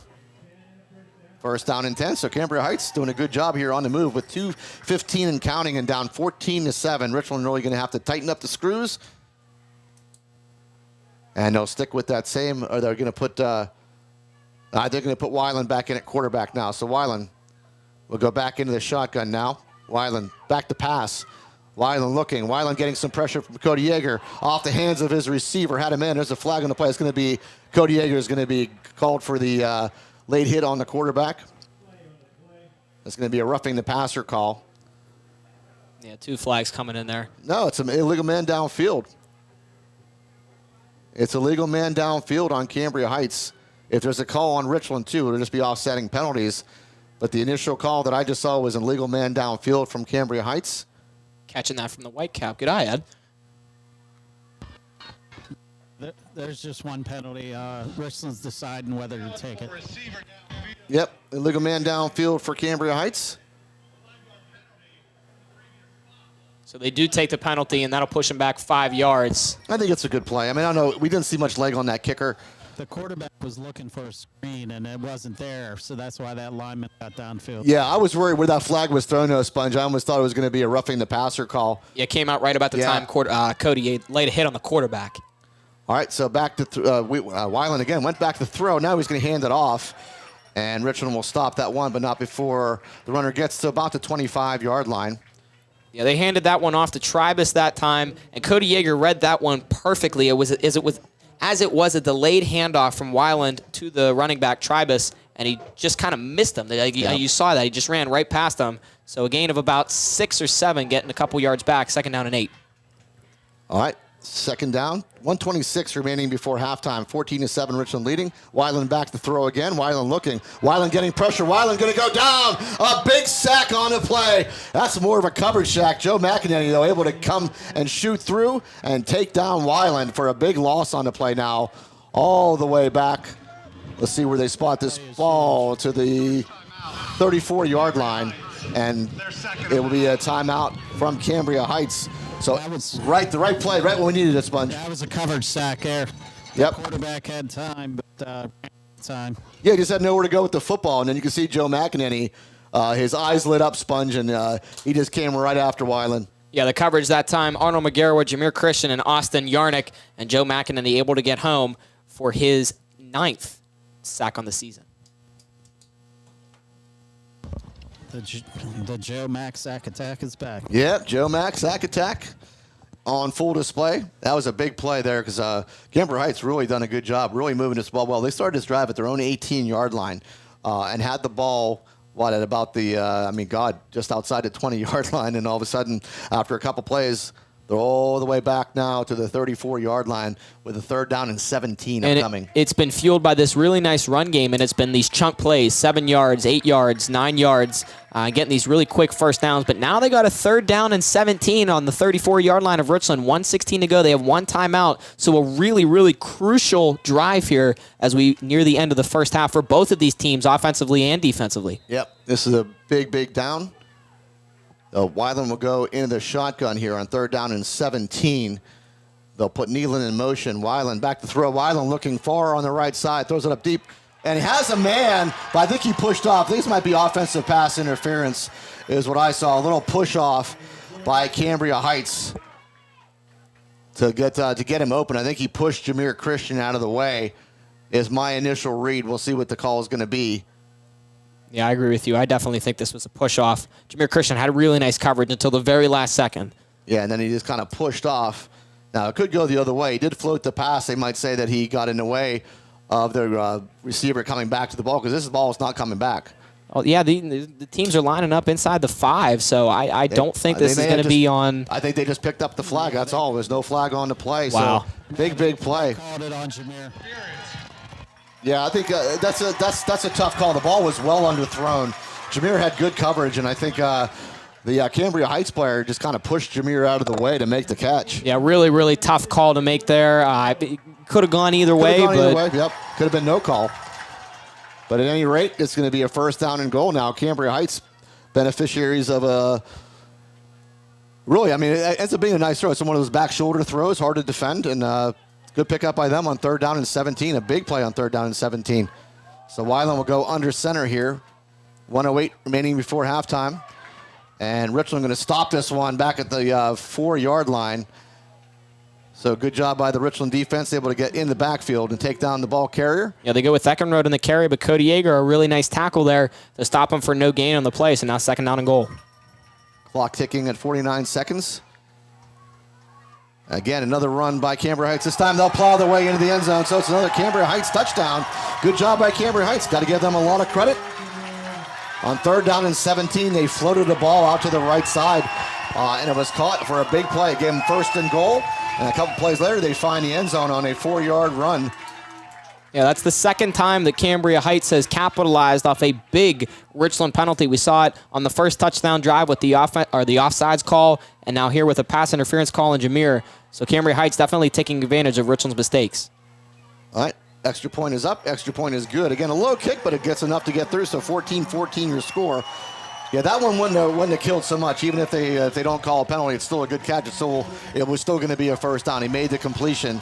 But the problem was, the way we saw it a little bit, is that actually Jameer got pushed out of the way so he can get open. Yeah, and just very unbiasedly saw that as an offensive pass interference. But, we are a lot farther away than the officials on the field. They definitely see it differently than we do. The only thing I but see when I see the hands from the receiver come forward the whole way, the extension, exactly. Of the arms on the player, to me, that's the giveaway of offensive pass interference. But at any rate, they called Jameer Christian when he was coming back to the ball. They're going to deem that Jameer got in the way of him coming back to the ball. We have 43 seconds left, so we got plenty of time. Yeah, plenty of time to score here. 43 seconds. Good. All 3 timeouts. But like too. we said, we knew this was going to be a really good game. We knew it was going to be a close game, and I'm sure Tim Ripple going to have a lot of discussion here with the Richland defense as they go. And that was a big opportunity for them for sort of take reins of this football game after scoring, shut the door, and go from there. But you got to give credit to Cambria Heights. They just keep rolling. They just keep pounding the ball when they need a pass play. They're not the prettiest of passes, but boy, they're getting the job done. Yeah, that quarterback, Isaac Weiland, doesn't have a whole lot of passing yards in the season, 1,300. But as you said, it gets the job done when you need to. He kind of slings the ball out, kind of a weird throwing motion. He slings the ball out. That one came out floating, but it was enough to make the play. All right, so Jameer Christian on the return. Jameer Christian shakes and bakes, and we'll get about the 30-yard line before he's taken down. So 1st down and 10, Richland. They have 35 seconds. They have all 3 timeouts, and they trail 14-14. And if you're going to pick a yard marker for Noah Ritko, I'd put it somewhere around the 30-yard line or so for a field goal attempt. One thing I do want to mention is we saw Mitchell Timsick warming up before the game, and he hit a 40-yard field goal. So a really nice job by Mitch. But yeah, if you're Noah Ritko, right around the 35-yard line, and you're good. All right, so Regan will go into the shotgun here. They have 35 seconds. Again, 3 timeouts. Tie score, 14-14. Quick throw over the middle. It has Cody Yeager, or Austin Yarnick will get to the 40-yard line. 1st down and 10. Richland should use a timeout, and they will. So only 5 seconds off the clock and moved it 10 yards. Good play by Richland. Yeah, I was going to say right before I remembered the Mitchell Timsick thing that one of the things you want to do if you want to get down the field quickly, is find a play that's high percentage, low risk, high reward. So they do the little curl route right in the middle of the field that's worked really nicely for them. Austin Yarnick and a 1st down over the 40. And you can use the middle of the field because you have 2 timeouts. I was going to say, right. 1st down in high school football, the clock stops till you snap it. So excellent call, Sponge. With 2 timeouts left, every option is available to you. And I do definitely think that unless you have something that is totally eye-popping that's going to get you a touchdown offensively, you can just go for a field goal here. I'll say, you can that puts you up 3 points going into halftime. You get the ball to start the second half. It could be a 10-point swing. So get the ball to the 30. All you got to do is get 30 yards. You're at the 40 right now. You're on 41. Get 30 yards. Put No Rico out there. Have him bang a field goal home and go into the halftime leading. All right, so down to 30 seconds remaining here before halftime. Again, 14-14 your score. We have a doozy of a football game here at Mansion Park for the D6 2A title. Jake Regan along with Joe McEnany in the backfield. Regan back to throw. Regan over the middle, and there's a flag on the play. It could be an interference call here on Cambria Heights. I think that's what it's going to be. I think Del Ritko was Austin Yarnick was sort of interfered with. Marshall Eckenrode in coverage there on the Richland offensive line, moving up to the spot of the flag. Is this the first call on Cambria Heights all night? No, they had a face mask before. Yep, a good call, Stone. That is Eckenrode. Yeah, and they had Yarnick open. If it wasn't for the holding call and that ball just a little bit lower, overthrew him a tad, would have had Austin Yarnick open on the seam. And now you're at the 49-yard line of Cambria Heights. 27 seconds left, 2 timeouts. Got to get 20 yards now to get in the field goal range. Yeah, so 20 yards to feel comfortable, I would agree. All right, so Jake Regan will check the sideline here. There's 27 seconds and 2 timeouts. And as Stone said, ball at the 49-yard line of Cambria Heights. Jameer Christian will go in motion. Hand off to Joe McEnany inside. Joe McEnany able to bounce off the first tackle. Will plow forward. I'm kind of miffed at that call, but that's going to need too much time off the clock, down to 18 seconds. So they wasted, 9 seconds on that play. Trying to catch Cambria Heights maybe a little off guard there, but they held steady and took Joe Mack down after about a yard gain. Yeah, little puzzling. They choose to run it, and you said that kills 9 seconds, whereas if you try a short pass, that takes 3, 4, maybe 5 seconds off the clock. So, they do try to run it and catch them by surprise, as you said. So now you got a really tough situation. Ball on the 49, and only 18 seconds left and 1 timeout. 20 yards out of field goal range. You still only need 20 yards. And you still have you still have a timeout left, right? So you still have 20 yards to go, Sponge, and you still have a timeout. Yeah, you get past there's no more runs. No. I mean, I know what the thinking is they're not expecting you to do a little inside handoff, and they figured Joe McEnany could probably get outside and get out of bounds and stop the clock. But good job by the Cambria Heights defense. They held their lanes and were able to bring down Joe Mack. But Joe Mack did a good job because early that was going to be a loss. He did. He got back to the line. He was looking at a loss of 3, 4, maybe 5, but did get back to the line. Actually, they gave him about a half yard at the 48. Yep. All right, so 2nd down and 9. Regan back to throw. Regan has Joe McEnany. Joe McEnany, stiff arms the man. Got to get out of bounds. Will not get out of bounds. They'll have to get to the line or call timeout here. With 10 seconds left to go, Richland will have to call timeout. So nice job there finding Joe McEnany out of the backfield. But that's one of those plays where Joe McEnany catching that ball, running towards the near side. If you're going to stay in bounds, get downfield. If you're going to run out of bounds, get out of bounds. Great. He tried to shake around a man. I feel like if he just kind of runs upfield, he gets about maybe 3 or 4 yards over the 40. But the ball spotted on the 43 now. 10 seconds left. Maybe you get a shot, or not a shot, but a pass over the 35-yard line. You give Rico a shot. You got to get it out of bounds, though. Yeah, you have out of bounds, so there's no timeouts. Although you could, you could Sponge, if you get the first down, it's only going to be a 3rd down and 3. The clock will stop for just that little bit. You can run up and you can spike the ball. You will have a little bit of time to do that with if you don't, kill too much time running this play. That is a good call. If you do get a first down, the clock does stop. So options here. If you're Cambria Heights, you can't just cover the sideline. You can't just cover the middle of the field for a first down. So a tricky situation here for both these teams deciding what you want to do. So a really big 3rd down and 3 upcoming here from the 42. All right, and again, you have a mismatch with Arnold McGarrah on that left side. Very undersized defender out on Arnold McGarrah. 1-on-1 on the left. 3rd down and 3. 10 seconds left to go. Quick throw out to the left side. Jameer Christian. Jameer Christian turns it inside. Gotta get out of bounds. You gotta get out of bounds, but the clock's going to stop. Set the ball. Clock stops with 2. You got to get up and you got to spike it. And then maybe give it a chance for Noah Ritko. And then we'll spike it with a second left to go.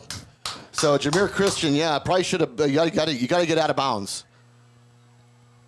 Yeah, you got to pick up the first down and just get out of bounds. But they're going to try Noah Ritko here I don't blame him. I mean, where's the ball spotted here? At about the 39. So this can be 49-yard field goal. It's going to be a big one here.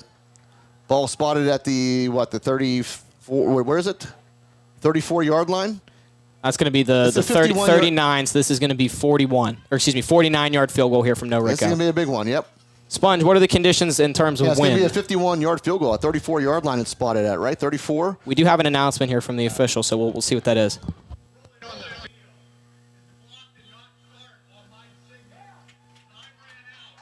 Oh, the time ran out on the first half. And they're going to call time. That's ridiculous. I'm sorry. Wow.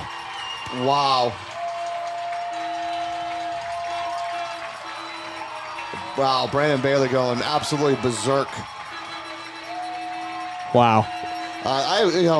It is what it is, and Richland's going to have to overcome this. Hey, they're tied 14-14. They get the ball coming out after halftime. Got to come out in gangbusters as we break after halftime. Yeah, you gotta. Excuse me. Wow. As an athlete that understands this feeling, you have a chance to get some points, and the chance to compete, I guess is the way you could put it, is taken away from you. Yep. You can take it one of two ways. You can take it the right way and the wrong way, the absolute wrong way. You can take this and use it as a positive thing. You'd be like, all right, if this is the way that we want to do things, we can play this game, or you can just come out with a totally bad mindset. But you have to ignore it. You have to reset, as they did after a couple flags early in this game. But I'm just really kind of flustered right now. I apologize. That's Wow. really unfortunate. We talked about this in the on the way here and on the dinner. You never want to criticize the officials. They do such a great job. They do, and we appreciate them. We need more of them. We appreciate the officials, but we are going to call out stuff that is really egregious. And in this game so far, there's been a couple of egregious calls. The offside that gave Cambria Heights the first down on their first scoring drive was, to me, absolutely egregious. And that call at the end of the half, where Richland would have had a chance to kick a field goal. And it's just a chance to kick a field goal. It's a 51-yard field goal. If he makes it, great, but give him the chance to make the field goal. Don't come up with some erroneous thing that the clock did not start, and you're gonna end the half. I like that word, erroneous. Yeah, I thought it was just ridiculous. So that's just my take on it. But we thank our officials. We need more of you. So, but anyway, 14-14 your score. We're gonna take a break for halftime. You are listening to the Richland Ram Football Network.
All right, we are back at Mansion Park just after halftime, and you come back to a 14-14 ball game, and what a ball game it is.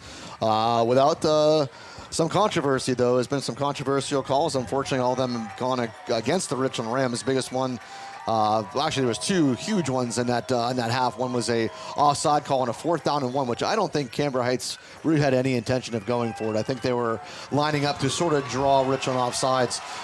They get the benefit of a call which is very questionable, and Cambria Heights does a good job from that point on and gets the ball in the end zone. And at the very end of that half, where it would have been a 51-yard field goal attempt by Noah Ritko, and we believe in our hearts that he would have made that thing. He's been so good. With no wind, wouldn't have been a problem, but the officials huddled up and said that the clock did not start on his whistle. Therefore, the half is over, and not even giving the chance for Richland to kick the go-ahead score before halftime. So 14-14 your score as we come back from halftime. Yeah, really tough situation, and we got to talking with the clock operator and the scoreboard operator for Mansion Park here with Altoona Athletics. And the guy running the clock said that, who by the way, does Big Ten basketball. This man does Big Ten basketball. He knows what he's doing.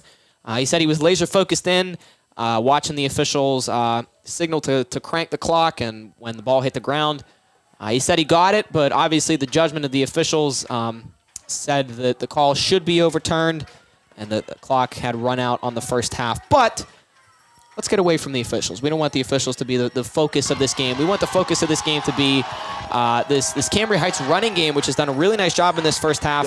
And the Richland offense, they've done really well at times. Other times they've sputtered. Yeah, I agree. It's been in fits and starts for the Richland offense. We get the ball to start this half. Look for us to get a nice drive going. Little Joe Mack running and some short passes. Get a long drive and score. No, I agree, Sponge. I think that's the talk in the locker room is forget about all the extra stuff that we can't control and they can't control. You can't control with the referees. You cannot control that. What you can control is the way you play. And they're going to have to come out and get back to some Richland football and take the reins on this one and go down and score right off of this drive. Yeah, that's exactly right. And Sponge mentioned it. Just keep feeding the rock to Joe McEnany. He had a really nice drive when Richland scored their second touchdown of the game. Had some really nice carries where he was stiff-arming guys, or he was lowering the shoulder out of bounds, running like an angry man out there. We need to see that version of Joe McEnany. And then the short passes. We've seen Austin Yarnick up the middle seam. We saw it for the long touchdown early in the first quarter. We saw it a little bit towards the end of the first half, but, Cambria Heights, they kind of were anticipating the short little passes, so they kind of stopped it there. But, look for those short passes. Look for Joe McEnany to keep running the ball. And then one thing that Sponge mentioned at the end of the first half, when we were talking during halftime, is look for Richland to maybe take some shots downfield. Try to draw a flag, or just let Arnold McGarrett come down with it. He's been really good with those 50-50 balls when he's caught them this year. So we'll see what Regan leading the offense does and what Bailey calls for this unit. Maybe interested to see what defensive adjustments they've made too off the half. You said last week Marion Center was able to run the football pretty much very well in the first half, and then Richland made some nice adjustments and don't allow that in the second half. And we'll see what they do coming. And then they went into halftime. Ripple made adjustments, and the team came out angry and totally stifled the Marion Center rush game. Look for them to do that again here in the second half. But first, let's go down the field and get some points. All right, Cameron Abrams on to kick it off to start the second half. 14-14 your score here from Mansion Park. This is for the District 6 2A title. Short kick. Jameer Christian will pick this up around the 15-yard line. Good burst of speed over the 35, the 40, 45, and across midfield. Good job by Jameer Christian. Big burst of speed. Able to find a nice hole and exploit it. And Richland's going to start this ball on drive in excellent field position. Yeah, that's the start we're looking for. Jameer Christian and Austin Yarnick have done an absolutely phenomenal job on the special teams, whether it's been Jameer on the punt return or Jameer and Austin on the kick return. They have been a big reason why Richland has gotten really nice field position to start a lot of their drives. All right, they start this one at the 47-yard line of Cambria Heights. First down and 10. Come Richland. Jake Regan with Joe McEnany to his right. And this will be Joe McEnany. Joe McEnany lowers a shoulder up the middle. And Joe McEnany will cross the 45 and get to the 44-yard line. 4-yard pickup.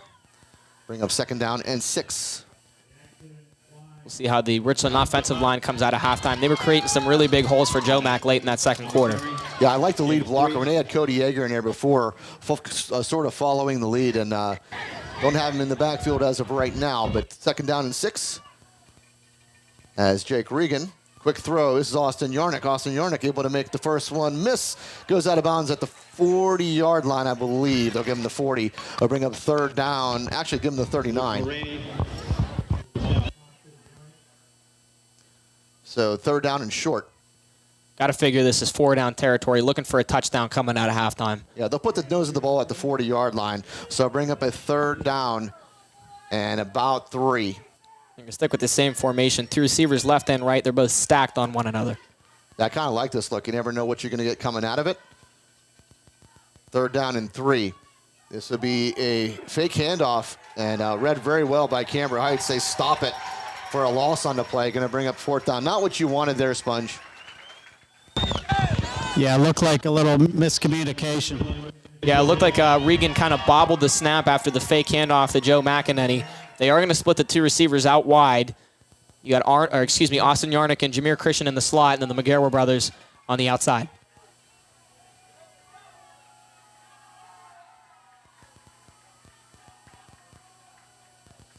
All right, so 4th down and 4 at the 41-yard line. Now come Richland Rams. Big play here to start the second half. Back throw goes Jake Regan. Quick throw, batted down at the line, so good job by Cambria Heights as they bat the ball down and will take over on downs. So now Richland, boy, they got a really good kick return by Jameer Christian. Things are looking pretty up for Richland, but give credit to Cambria Heights as they stone the Richland Rams on downs and will take over. Yeah, that's Carson Lobick on the right side, or excuse me, the left side of the defensive line. Just jumped up, read the eyes of Jake Regan really well, swatted that ball down, and now Cambria Heights takes over with very good field position at their own 41-yard line, 1st and 10. All right, so Richland going to have to come up stout on defense now. So a lot of momentum for Cambria Heights right now. And I believe this may be Wildcat again. Yes, it is. It's Wildcat again, and they just cannot stop this. That is going to be Nealon who's going to take it all the way to the house for Cambria Heights. So Richland keeps biting on this Wildcat play. It's been a very big thing for them in this ball game so far. And Nealon able to go all the way into the end zone for a Cambria Heights touchdown to puts them up for the first time in the ball game at 20-14, pending the extra point. So yeah, not what the Rams wanted coming out of halftime. Yeah, Sponge trying to say there, Jude McGarrett was slipped on the tackle. The option play really fooling the Richland defense there, and now Cambria Heights, they go up 1 score on Richland here early in the 3rd.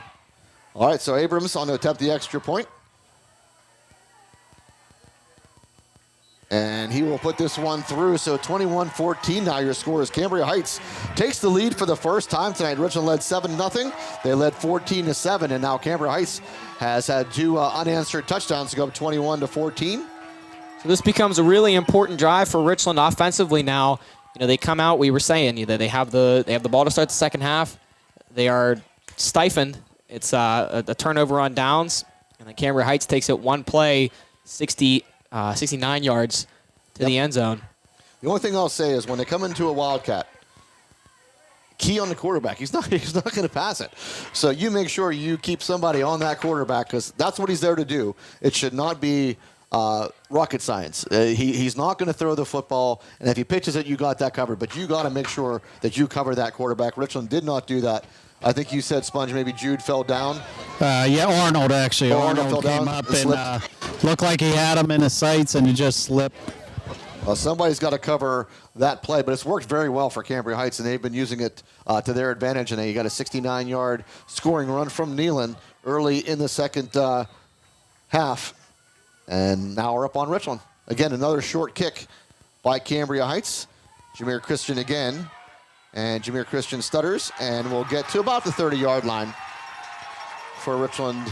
We'll take over on first down. And yeah, they need this is the time, Stone. It's the time to put the pedal to the metal and start moving offensively. Still really, really early here in this second half, but you know, this is a huge offensive drive for these guys. They've got to get something going. They've had periods of this game where they've been really, really nice moving the football, but they've really struggled here recently. I think they got to take advantage of the mismatches that they do have that we haven't taken advantage of quite yet. And I see that again, far side, Arnold Magera on a very short Stephen Nealon, compared to Arnold anyway. And this is he would have had Austin Yarnick on a quick throw, and Jake just kind of let him a little too much. Will fall incomplete. I think even if he completes that pass, there are 4 or 5 powder blue shirts that are right there ready to make that tackle right at the line of scrimmage. So a right idea. It is an incomplete pass, but maybe that wasn't such a terrible thing. All right, second down and 10. Some of the freshman mistakes, it looks like he's just throwing to a spot. He's not even looking at the man. All right, yeah, he's got to settle down a little bit here. Second down and 10. And the Rams trailing now 21-14. As Jake Regan will look to the sideline for the play. Trips right, lone receiver near side Yarnick. Regan back to throw. Regan launches it. Has a man. That is Jameer Christian, I believe. Jameer Christian taken down to the 30-yard line inside of Cambria Heights territory. Great throw by Jake Regan to Jameer Christian. That's the play we're looking for. And they hit it with Jameer Christian. So there you go. You have it.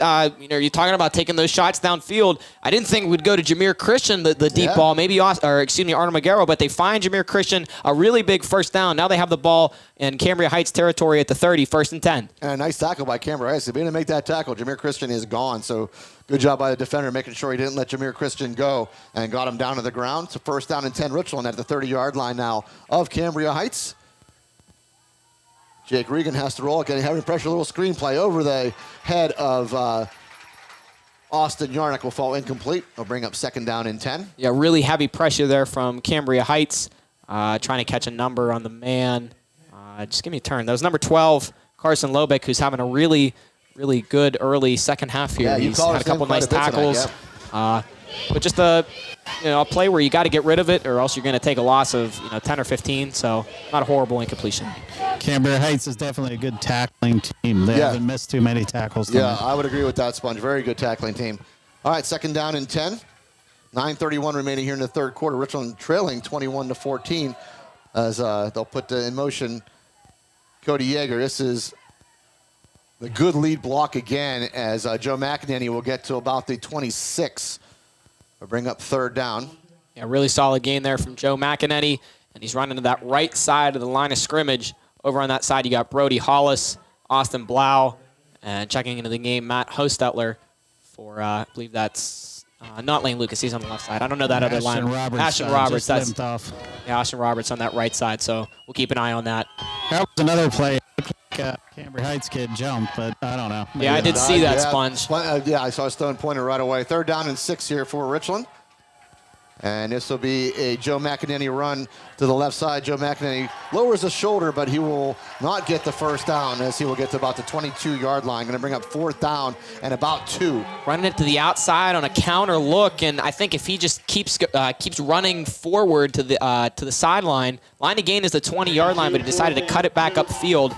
It's an interesting decision there. They got to go north-south, not east-west. Yeah, I agree. You got to turn it up. You got to go north-south. So now you got another absolutely crucial fourth down here. You got 2 yards to go. We'll see if they try a freeze play. I'm assuming they will. And then you got a big fourth down upcoming. All right, fourth down and 2. Joe Mack in the backfield here with Jake Regan. They're just going to run this. This is going to be Joe Mack who will put the head down. He's not going to get it. Good stand by Cambria Heights as they hold Joe Mack to a yard and stop him just short of the first down to bring up first down and 10 for Cambria Heights. Turnover on downs once again for the Richland Rams twice now as they came out of half, turned the ball over on downs. So again, you get a big play. Jameer Christian actually both times on the kick return and on the big play downfield.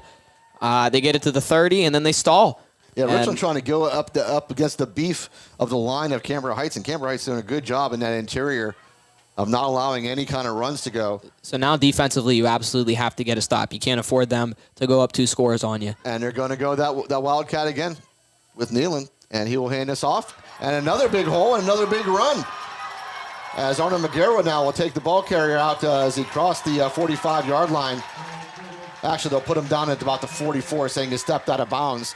So a big run. That was Tribus on the run. So this Wildcat really totally confusing the Richland Ram defense. Yeah, they're really struggling with it. In Cambria Heights, there's no reason to stop. If it's working, there's no reason to shy away from it. Now they got the ball on their own 45, and they're moving it really nicely. Have Richland, the Richland defense back on their heels. Yep, Richland really struggling right now, defensively and offensively. And they'll stick with that same look, going with the Wildcat. Up the middle goes the ball carrier to the 50-yard line, so 5-yard pickup on first down and bring up second down and 5. You definitely see where Joe Penna is very missed tonight. Yeah, for sure. Yeah, I mean, Joe Penner, your lead tackler, does kind of everything defensively, and not having him out there. Plus, he's one of the leaders on that defensive squad, and not having Joe out there, I'm sure, is not helping anybody's cause. But Richland's got to dig deep here and get a stop somehow. Second down and 5. They'll stay with the Wildcat as Nealon will keep it himself. Go up the middle. This time he's stuffed as he maybe picked up a yard to the 49 of Richland. They'll bring up third down and about 4. Nate Pugh really hit the gap there well, stopped the running back in his tracks. Nealon, the ball carrier again. But a really nice tackle there by Nate Pugh. Now a big third down and 4 here for Cambria Heights. Yep. Ball at the 49-yard line. Checking back in the quarterback, Isaac Wieland. All right, this is when you pin your ears back. He's going empty backfield here. So I would expect Richland to come up and put a lot of pressure on him. And this is going to be that twirly play again. And Richland's got to stop this now. And he might have got the first down as he dove, and I think he picked it up. That was something, again, Richland in the backfield off that little 360 spin that Weiland likes to do, and then they give it to the backer coming across, and I think he picked up the first down. He did. Lane Lucas got in the backfield there, had some heavy pressure on that second 360 end around. I did think there was maybe a block in the back, number 70. I don't have a number 70 on my roster, but Lane Lucas read it well, but nice job there by Tribus to get the first down. Yep, a lot of speed, got to the edge, and picked up the first down. So first down and 10. Ball at the 45-yard line of Richland. Up the middle, straight up to the 40-yard line. So Cambria Heights is moving it well on the ground. Richland has no answer right now. Give credit to Cambria Heights, as I believe that was maybe number 32 on the carry, Luke Mulraney. Yeah, they really have to find a way to dig deep here, because now there's no longer a whole lot of time left in this third quarter. You're about halfway through it, and they're just ticking the clock down, running the football and chewing some clock. Ball at the 41-yard line now of Richland. Second down and 6. Handoff again right up the middle. And Richland will stone that one a little bit, but not before they get to see where they spot this ball. They're going to spot it at about the 39-yard line. Now it's another big third down here in Richland. They got to dig deep and find something deep down inside themselves to stop Cambria Heights here. They're really moving it well on the ground, and you just got to find something. I think Richland needs a turnover here. Would be really, really nice. It's going to help them gain the momentum right now. Momentum really shifted to Cambria Heights, third down and 2. And this is the Wildcat, little pitch. And that's going to be stopped. No, I mean, he might have got with a second effort. I thought he got stoned at first. Going to be marked a yard short. Yeah, he's got to get to the 35-yard line. Stopped at the 34. It'll bring up fourth down and 1. So this is huge. This is massive. 4th and 1. Line to gain the 35. Ball spotted on the 34. And you got to have it here. You just got to. Yeah, so they ran the Wildcat again and did that little pitch. And Richland able to read that one. So 4th down and 1. Empty backfield here for Cambria Heights. 4:55 remaining in the third quarter. And I think Cambria Heights going to call a timeout. They will. Cambria Heights burns a timeout. I'm surprised they're burning so many timeouts early. In a tight ball game, 21-14, they'll take the timeout. They'll think about what they want to do. Do want to say they're really good discipline there from Richland. They tried the freeze play. They went empty backfield. Yep. And no one That's flinched. That's what they did the last time. Yep. A really good job there from Richland to stay disciplined. So they have the ball. Yeah. The wind's picked up down here, and there is a little mist now. I knew that was. So it's not just bugs. It's not bugs. I was not crazy. It finally made its way to the ground. All right, so it's finally coming down and getting to the ground. I knew. I had myself just. I've been looking at these lights all night long, and you see it like up there. It's swirling. I'm like, that's a lot of flies. Yeah, but it just wasn't quite making it to the ground. It was kind of that mist that doesn't quite make it there. Now it's making it there. Stan's going to have nightmares about flies. I mean, that'd be a lot of flies, man. So Mr. and Mrs. Mangus, be ready. I want to give a shout out to my pops. He said he really wanted a shout out. So hello to old Abe Simpson listening from the Mangus household. Awesome. Glad to have you listening. This is a big 4th down and 1 upcoming. We'll see what Cambria Heights does here. They could elect to punt this away. They could go for it here. This is huge. This is huge for both of these teams because if you're Cambria Heights and you're able to get this 1st down, you're really extending the momentum that you've built this second half. But if you're Richland and you stop them, you get that momentum back, and you absolutely need to go down the field and score a touchdown if you stop them here. But here we go. Huge 4th down play. Yeah, they're going for it. They have down to 4:50 on the clock in the 3rd quarter. They're up 21-14, and a big 4th down and 1 play. And they have Weiland back in at quarterback here. And he's going to go straight ahead, and Weiland will get it as he got to the 35-yard line, right to the 35 before he was hit. So they do pick up the yard they need. 1st down and 10 for Cambria Heights.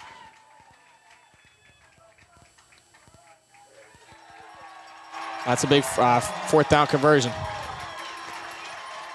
All right, so again, Richland with their backs to the wall here. Got to come up with some sort of stop here. They cannot go down 2 scores. In my opinion, I think they need to keep this a 1-score game. Boy, I don't know about that spot, guys. Yeah, it was really close. I thought they were short of the 35. I mean, I thought he got just to the 35. I don't think he got over the 35, though. That was a very generous spot. All right, 1st down and 10. Pack it in tight. And again, just hide the running back behind. That is Nealon.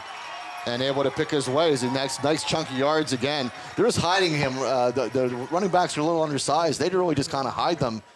And having a hard time. Richard can't find them. That's what we saw last week with Marion Center. They had small running backs. They just kind of hide and they get through the hole. Yeah, take it to the 23-yard line of Richland. So 1st down and 10 for Cambria Heights. Down to almost 4 minutes only in the 3rd quarter and leading 21-14 and on the move again. Richland defense looks gassed here. They really got to dig deep and find some energy. Yeah, it's almost like watching Westmont's offense right now. Very, very tightly packed. And that time, good job from behind comes Nate Pugh to make the tackle. I mean, this is, if you're Richland and you're able to stop them, that'd be huge because this drive has now taken up approaching 7 minutes. They got this with a little over 10 minutes to go in the 3rd quarter. Now we got 3:30. So, I mean, this is crucial. If you're Richland and you let Cambria Heights score, I mean, there's just not enough time the way they're running the ball if you're Richland to come back from 2 scores. All right, 2nd down and 7 after the 3-yard pickup on 1st down. And they're going to go back in the shotgun, a little more traditional now. Up the middle goes Weiland. And Weiland will get to about the, looks like about the 13-yard line. It's another 1st down for Cambria Heights, just doing it all on the ground. I mean, this is really impressive. There's no other way to put it. They're just really dominating the Richland Rams up front.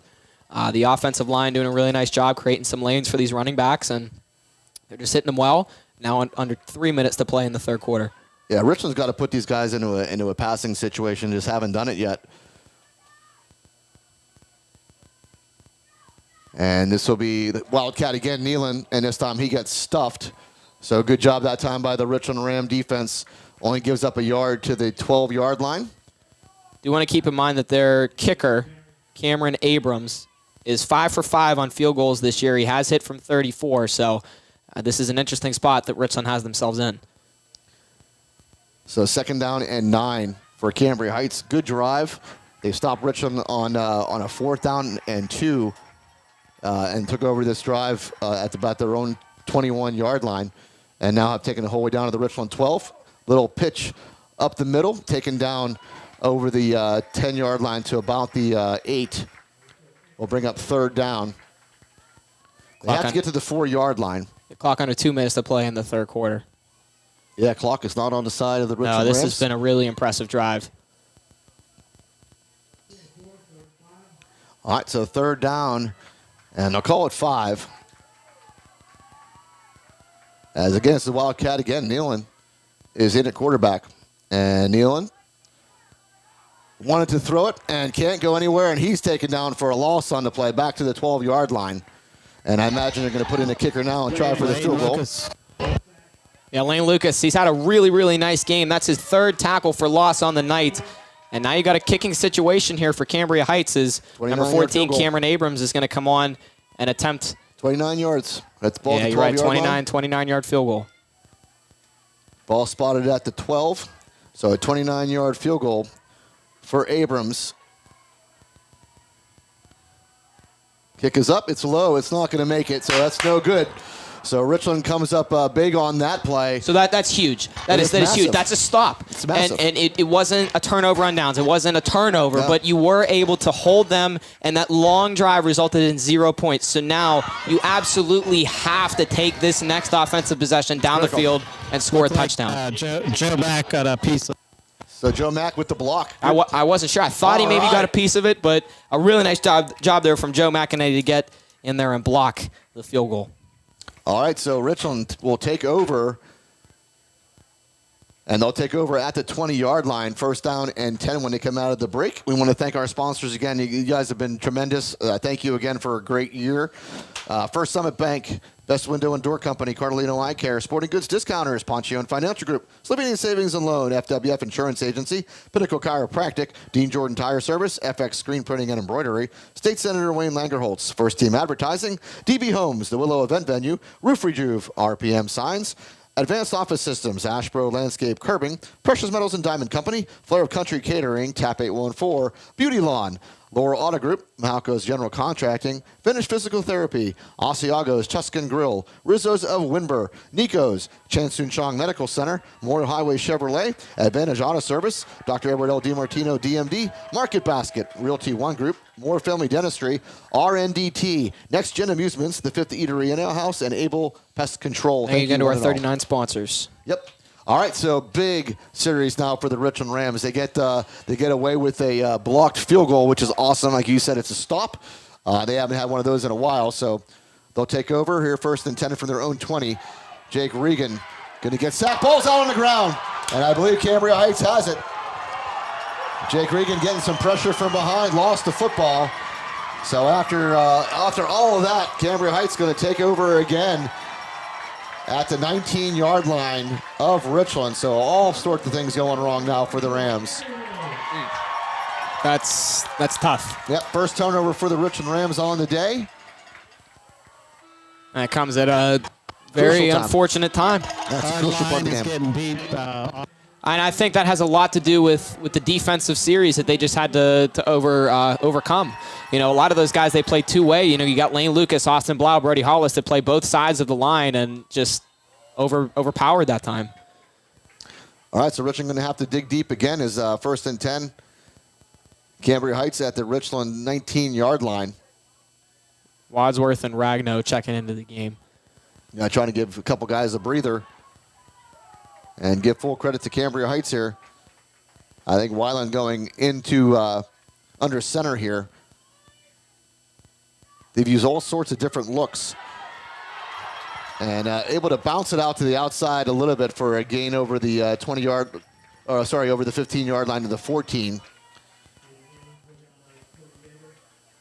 And brought down by Cody Yeager. Now you got another situation where it's really going to be tough if you let these guys punch it in the end zone. So you gotta find something. You did it last time.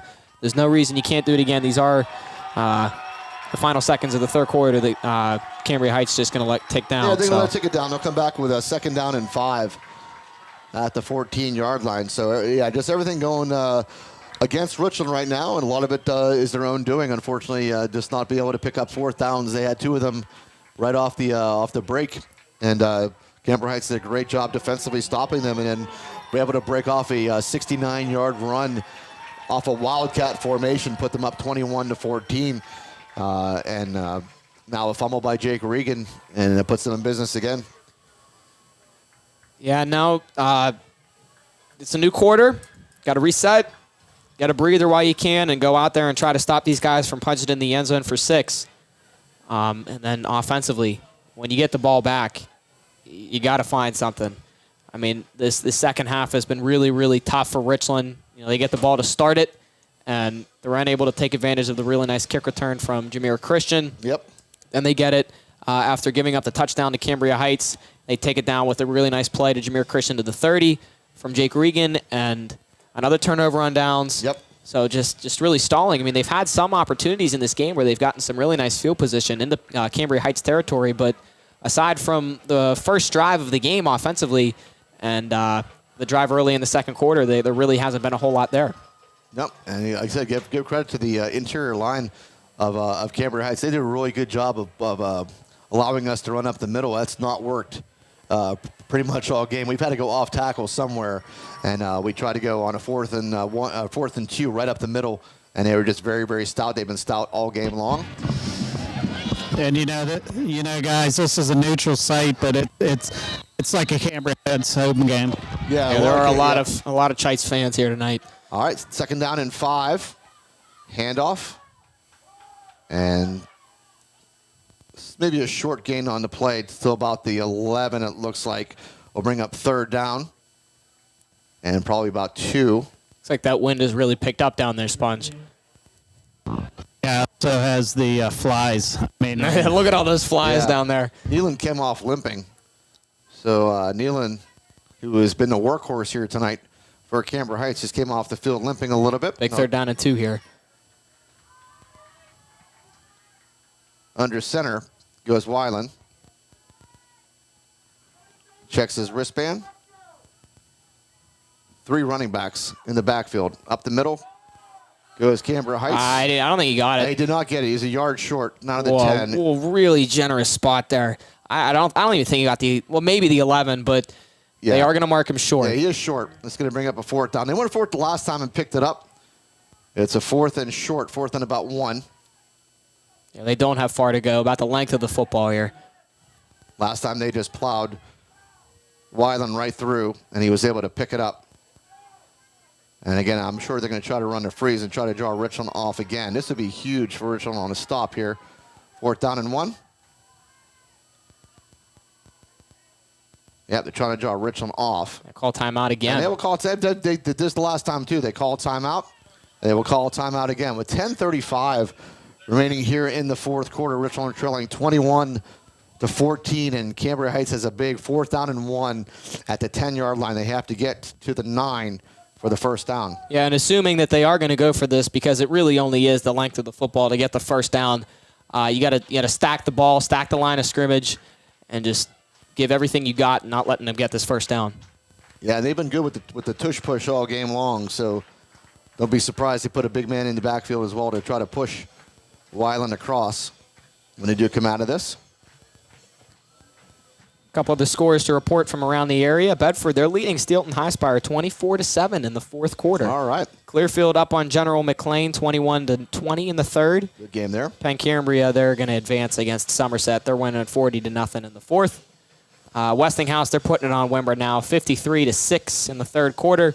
And Clarion area, they're looking to advance to the I believe it's the quarterfinals for the states next week. They're leading Farrell 34-6, and then tomorrow for the 1A District 6 Championship, Northern Cambria takes on Bishop Guilfoyle here at Mansion Park at 7 o'clock. That's again for the District 6 1A Championship. All right, so Nealon back. He came off the field limping earlier, but he's back on the field. It's a 4th down and a short one, and they're just going to plow forward with the big tight end, and he will have the 1st down. He's still on his feet, but they blew it dead. They blew the whistle. But he did pick up the 1st down as he got to about the 8. So 1st down and goal now from the 8. They put in Garrett Jasper and ran a wildcat with him.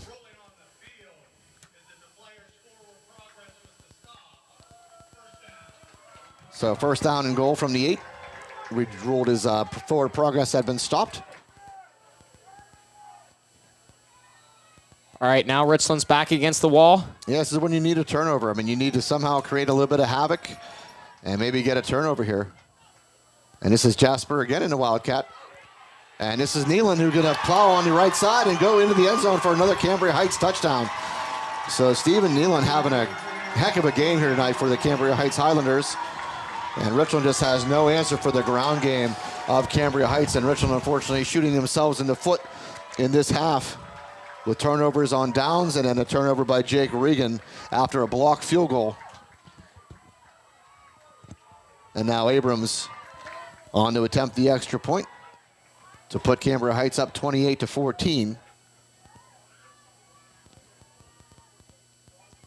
Kick is up, and this one's going to be good. So 28-14 now your score. Richland down 2 scores with 10:15 remaining here in the 4th quarter. Richland really, I mean, I don't know what else to say. They know what they got to do. They got to maybe they got to get a quick score even just to get some sort of momentum. Yeah, and it's got to be quick because you can't take too much time off the clock the way that Cambria Heights has been moving the football.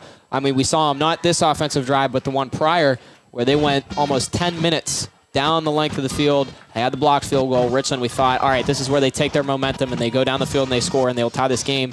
But then the fumble, and then Cambria Heights, they take advantage of that fumble and score.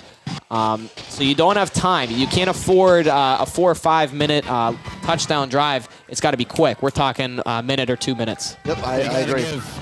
Got to give Jake some time to throw the ball. Yep, which is true. You got to give him a little bit of time to set his feet and throw the football. Offensive line just getting outmatched right now by the defensive front of Cambria Heights. Yeah, and they really got to just take a quick breather here. I know it's been really tough. They spent the last almost 12 minutes playing defense, but now you gotta find it within yourself to give Jake some time to pass the ball, find his receivers downfield, get the ball into the hands of his playmakers, and get Richland down the field. All right, Yarnick and Christian back deep for the Rams. This is kicked to the sideline, picked up by Jameer Christian over the 20-yard line, 25, the 30. 35 before he's taken down. So good return by Jameer Christian. Gives Richland the ball at their own 36-yard line to start this drive. They have 10:07 remaining here in the fourth quarter and find themselves down 28-14. So you got solid field position. You got to go 64 yards to the house, and you got to score quickly. You got to get it to one of your playmakers. We're talking Austin Yarnick, Jameer Christian, Arnold McGarrett, one of the guys that's been huge for you all year long. Got to find him right now as your season depends on it. All right, first down and 10. And again, one-on-one matchup for Arnold McGarrett out on the far side against Stephen Nealon.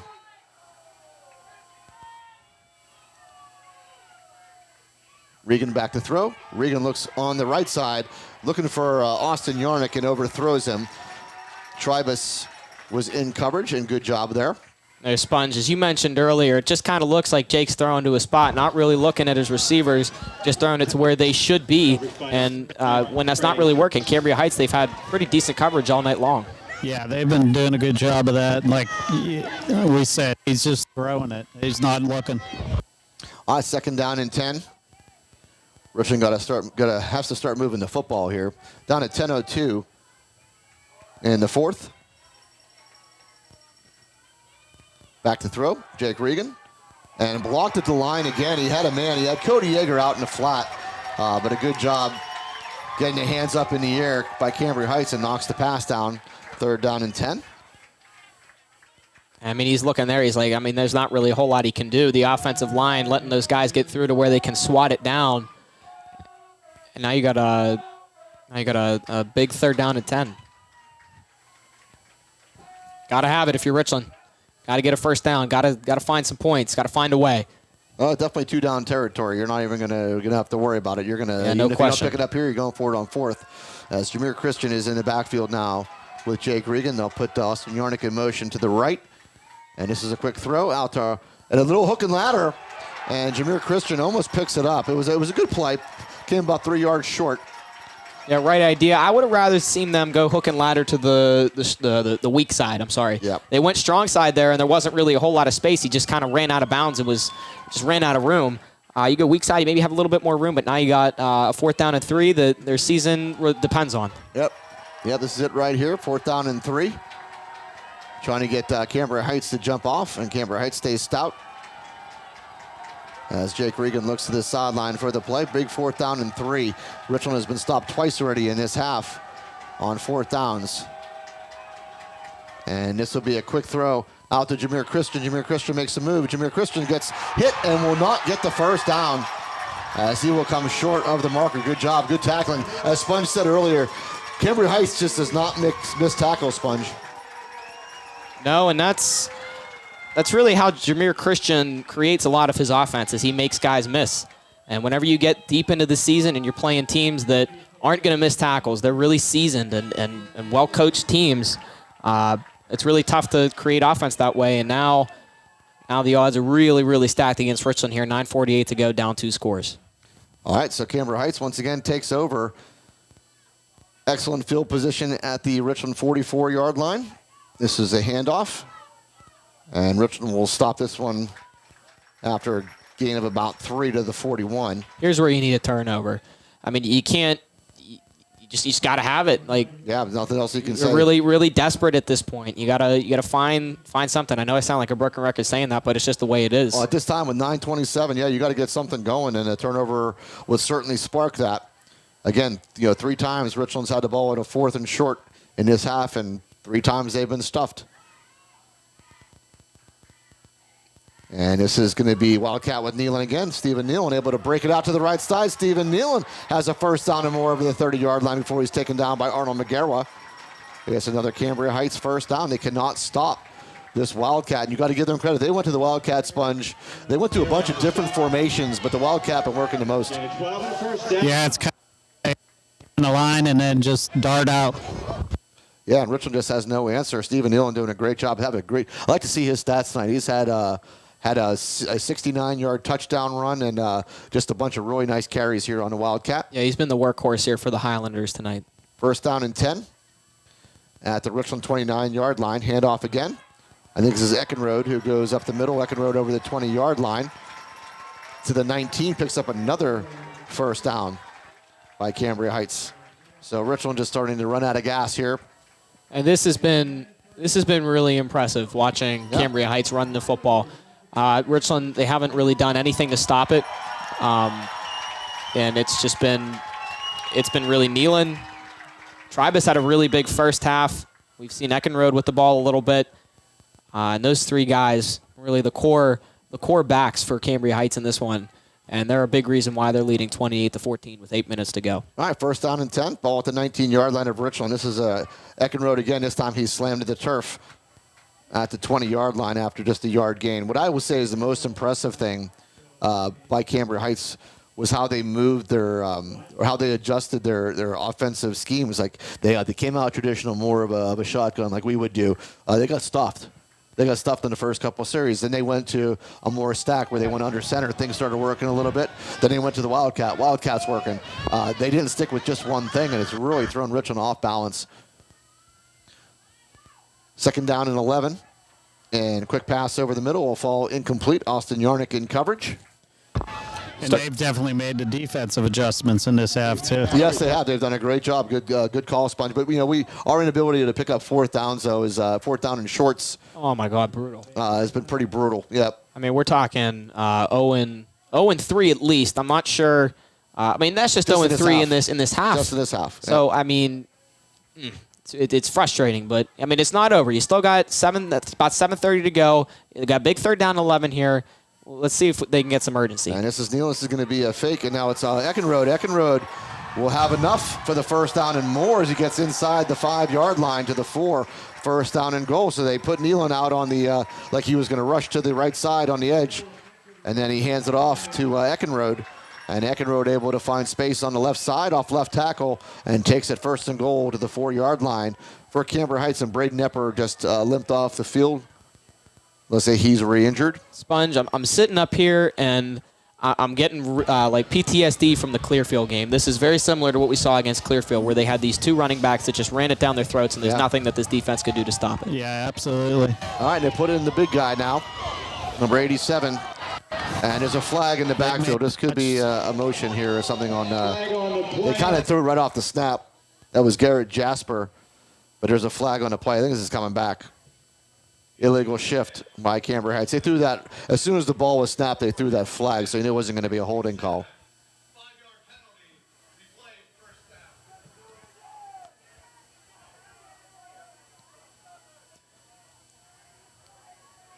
All right, so now you push them back a little bit, all the way. Back to the 9-yard line. First down and goal from the 9 now.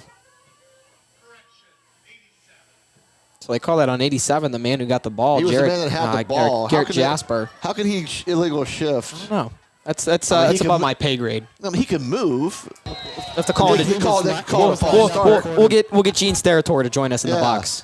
I think that should be your goal next year. Get him to come to the games. All right, so Jasper will stay in a quarterback, and he will keep it himself. He's 245 pounds, just plowing the line as he gets to the, looks like back to the 4-yard line. Maybe they'll give him the 3. So second and goal now from the 3. But yeah, 245, he's a load. Well, this is your game right here. This set of downs.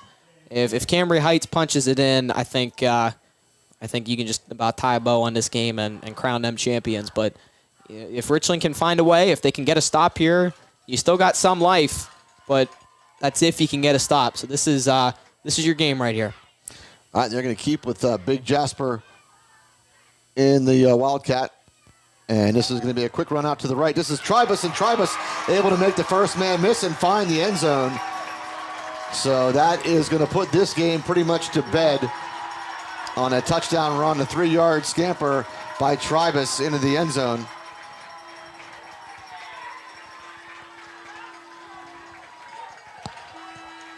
So Trey Tribus. These backs have been really. It's been really impressive to watch what they've done tonight. It's just like Clearfield, like you said. Yep. We're just slipping right off. We can't make a tackle. Yep. Abrams puts this extra point up and good. So now your score is 35-14.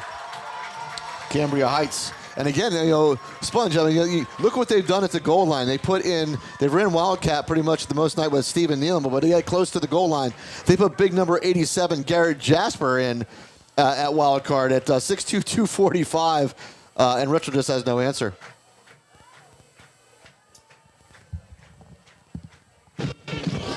After that clear, I said to Lane Lucas, it was almost like the running had the Vaseline on them. Yeah. And that's what it looks like tonight. They just can't bring them down. Yep, they're slippery, they're fast. Give all full credit to Cambria Heights. I think it's more of the offensive line just bodying our defensive line. I don't think it's really so much missed tackles. It's just that the holes that are being created are huge. There for sure. And the defense, as you mentioned earlier, really, really missing the presence of Joe Penna. Really unfortunate that he wasn't able to go tonight.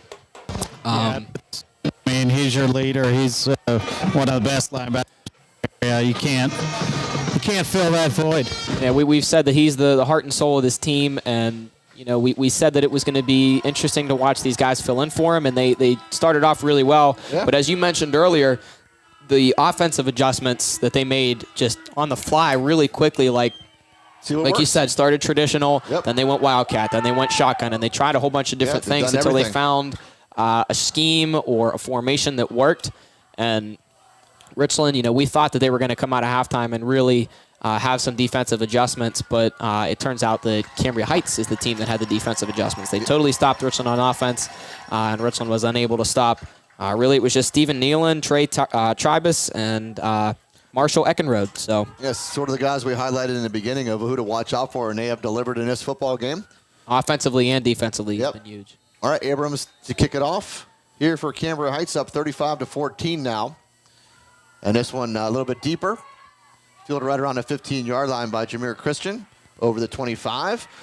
The 40 has midfield. The 45 before he's taken down. Good return by Jameer Christian. Puts Richland in excellent field position. They only have 5:50 left to go. They're down 3 scores, but Jameer Christian on the kickoffs tonight has been absolutely tremendous. Yeah, normally it's Austin Yarnick getting those kickoffs, but they've really been avoiding him kicking it Jameer's direction. Jameer's been more of the punt return specialist, but he's done a really nice job tonight, taking it over midfield for the second time just now.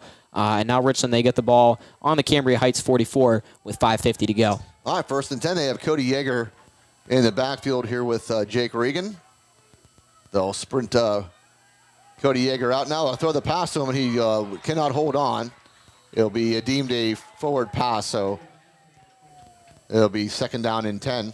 Yeah, he just turned upfield, looking upfield before he caught it, and another drop. That's been a problem this year. It's been drop passes. Yep. It's just drop passes. All right, 2nd down and 10. Richland looking to get something positive going here, but they're down 3 scores. They'll need to do it very, very quickly, and they'll need some help. Quick throw out to Jameer Christian has enough for the 1st down as he got to the 35-yard line. They're going to mark him short. They're going to put him just short. Looks like about a half a yard short, so being up 3rd down and a half a yard. And this will be Cody Yeager has a 1st down and much more, as Cody Yeager will get inside the 25-yard line. They'll give him the 24, it looks like. 1st down and 10. Clock continues to roll at 5:34 and counting. Cody Yeager again. Plows forward over the 20-yard line to about the 19. And I know that we've spent the last quarter and a half talking about this Cambria Heights offense, but the defense, they've also done a really nice job here in the second half. They've been outstanding. Yep, outstanding defense. Jake Regan throws out to his left. He was looking for Jameer Christian. Will fall incomplete. A little bit of a late hit there. Bryce Lewis creating some pressure there for Jake Regan. Sailed his receiver, Jameer Christian. Nice job in coverage there by Cambria Heights. There were 2 men in the area. Now you got 3rd down and 5. 5:07 to go in the 4th quarter. Yep, down 3 scores. Looking to get it to 2 and then hope for some help. And freeze play. And they get him. And finally, there we go. Finally, they'll call the offside here on Cambria Heights. That will be a 1st down for the Richland Rams, as that was a 3rd down and 5. So they'll catch number 22, Bryce Lewis, coming across. And they'll keep this drive going for the Richland Rams. 1st down and 10 now at the 14-yard line of Cambria Heights. This is Cody Yeager who will go up the middle. Cody Yeager still on his feet as he's over the 5-yard line to the 4-yard line. So it'll be 1st and goal now from the 4. Clock down to 4:59 in the 4th quarter. And I think somebody going to call timeout. Yeah, Cambria Heights used their last one. So Cambria Heights going to use their last timeout. So we're going to run down our sponsors. Again, thank you to all 39 of our sponsors. This could not be done without you guys. We've had a phenomenal season, and we thank you, and we hope that you guys return next year. Able Pest Control, the 5th Eatery and Ale House, Next Gen Amusements, RNDT, More Family Dentistry, Realty One Group, Market Basket, Dr. Ed DiMartino, DMD, Advantage Auto Service, Memorial Highway Chevrolet, Chansoon Shaw Medical Center, Nico's, Rizzo's of Winburn, Asiago's Tuscan Grill, Vantage Physical Therapy, Mahalco's General Contracting, Laurel Auto Group, First Summit Bank, Best Window and Door Company, Cardolino Eye Care, Sporting Goods Discounters, Ponchione Financial Group, Slovenian Savings and Loan, FWF Insurance Agency, Pinnacle Chiropractic, Dean Jordan Tire and Service, FX Screen Printing and Embroidery, State Senator Wayne Langerholt, First Team Advertising, DB Homes, The Willow Event Venue, Roof Rejuve, RPM Signs, Advanced Office Systems, Ashboro Landscape Curbing, Precious Metals and Diamonds Company, Flair of Country Catering, Tap 814, and Beauty Lawn. Very well done, Stone Mangus. Appreciate it. All right, it is 1st and goal from the 4-yard line for the Rams. Cody Yeager will stay in the backfield. He's done a bulk of the work on this drive. As Jake Regan will hand it off, this will be Cody Yeager, and this time stoned by that defensive front of Cambria Heights, as they've done pretty much all night long. Very stout. And I would have bet my life that they would have ran the football there. That was a very Steelers-esque move where you just knew what they were going to run. Yeah. You just knew it. See, this is where I like rolling a quarterback out and going to play action fake and rolling out, giving yourself all sorts of options. Hey, there you go. And there it is. And there it is. Touchdown. Jameer Christian off the pass. See, I'm telling you, I could be an offensive coordinator. Look at that. Hey, listen. Sponge. Hire my man Ed. Hire my man Ed. Sponge, you're impressed, weren't you? I'm not sure if Sponge can hear me. What was that? I said, I just called that play. I said, you can hire me as an offensive coordinator now. That's a good call. Yeah. DiMartino for coordinator 2025. There you go. Let me have it. A vote we can all agree on. All right, Noah Ritko on to attempt the extra point now. Good snap, good hold, kick is up, and the kick is going to be good. So Noah Ritko brings us back to a 2-score game at 35-21 now. And hey, listen, you never know. Noah Ritko, a very skilled quarterback. He works on onside kicks and field goals at practice all week long, so you never know. There's still 4:30 left. Still 4:30 left. You need a lot of help. I mean, let's face it. You need a couple of turnovers, and then you need a quick score. You know what? You didn't know it till it's over. That's true. I mean, anything can happen. There's still 4:30 left in the game. And, Cambria Heights is not going to put the ball in the air. Let's face it. You're going to keep it on the ground. So you can, and they have no timeouts left, and Richland has all 3. We'll see what happens.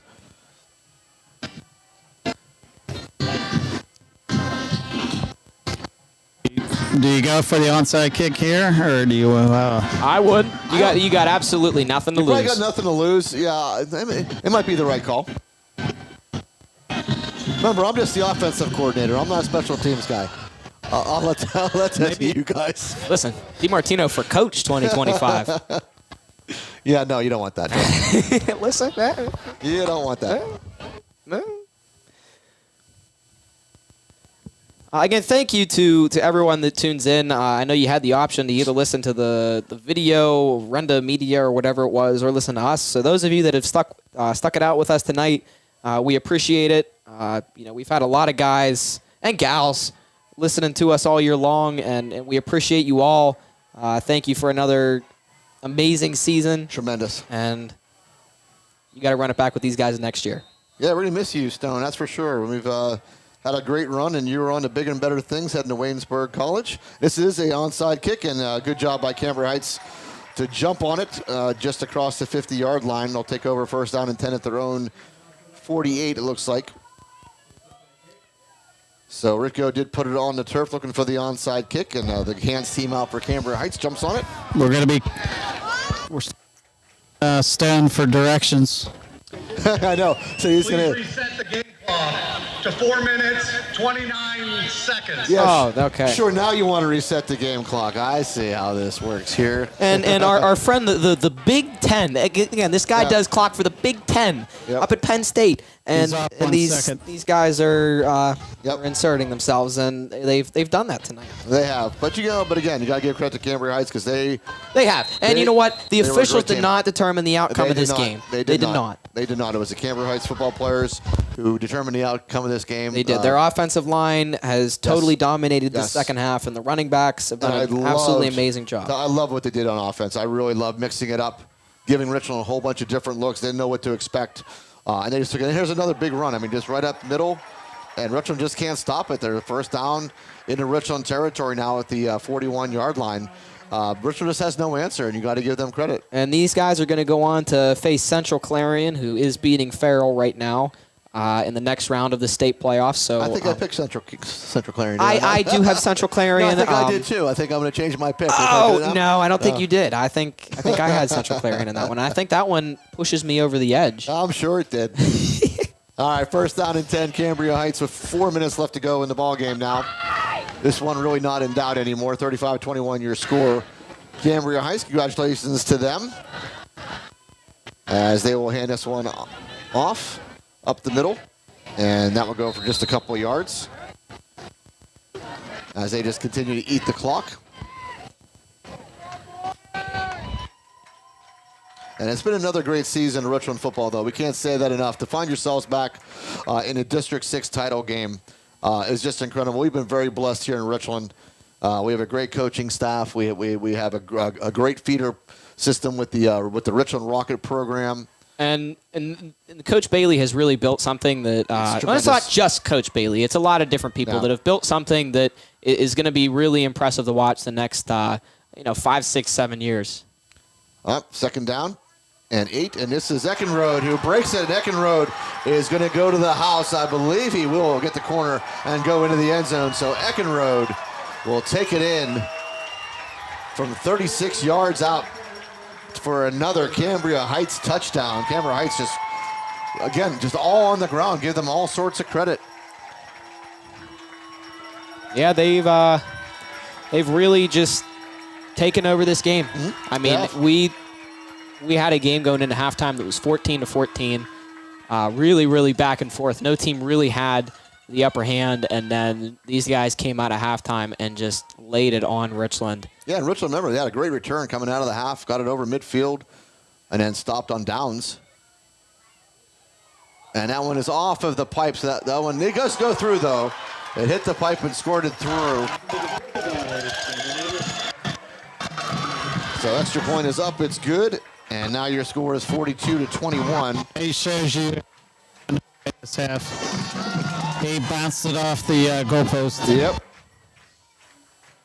With 2:58 remaining in the ball game.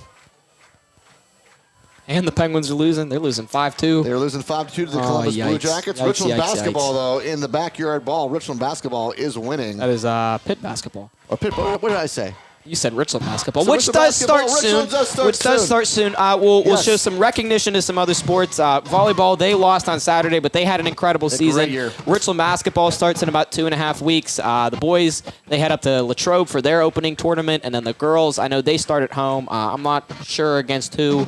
I believe Forest Hills. They start at home. And hockey, they're underway. They're playing in the Pittsburgh Hockey League this year. Swim, they're starting soon. They're expecting big things. And I think I hit all the winter There you go. sports. Hey, what about Tyson tonight? Say it again? Mike Tyson, what's he doing? We don't know yet. I don't think they've started They yet. might not have started yet, but Pitt basketball is leading West Virginia. Both teams undefeated, by the way. Pitt's winning 54-28 with 14:50 left in the second half. All right, that is Nate Pugh who comes down with the ball off the kickoff. And Richland will take over at their own 32-yard line, first down and 10. So now you're just looking for some positivity. This game is in hand. Cambria Heights, they're going to be crowned District 6 2A champions off their reclassification. They were 1A last year, Yep. and they won 1A. And now they're up here in 2A, showing that they can win at both levels. Yep, well So, deserved. kudos to this team led by head coach Gerard Lewis, who's really put together a really solid team out of the Heritage Conference. All right, first down and 10. They'll spot it at the 31-yard line. And Jake Regan back to throw, looking for a screenplay. Has Cody Yeager. Again, great job by that defensive front as they read that. They were all over it as they held Cody Yeager Yeah, this has to been basically nothing. It's been the line. It's been the offensive and defensive line of I almost said Cambria again. Cambria Heights. That's okay. I called. I know we Pitt said this Richland, a whole so it bunch doesn't of matter. we've said this a whole bunch of times, but the line of Cambria Heights done an outstanding job tonight, and they really were the deciding factor. All right, second down and 10. Rolled out for Jake Regan to his left, slings it. Nice job, high ball on that catch goes Jameer Christian, and comes down with it for a complete pass. Couple yards short of the first down.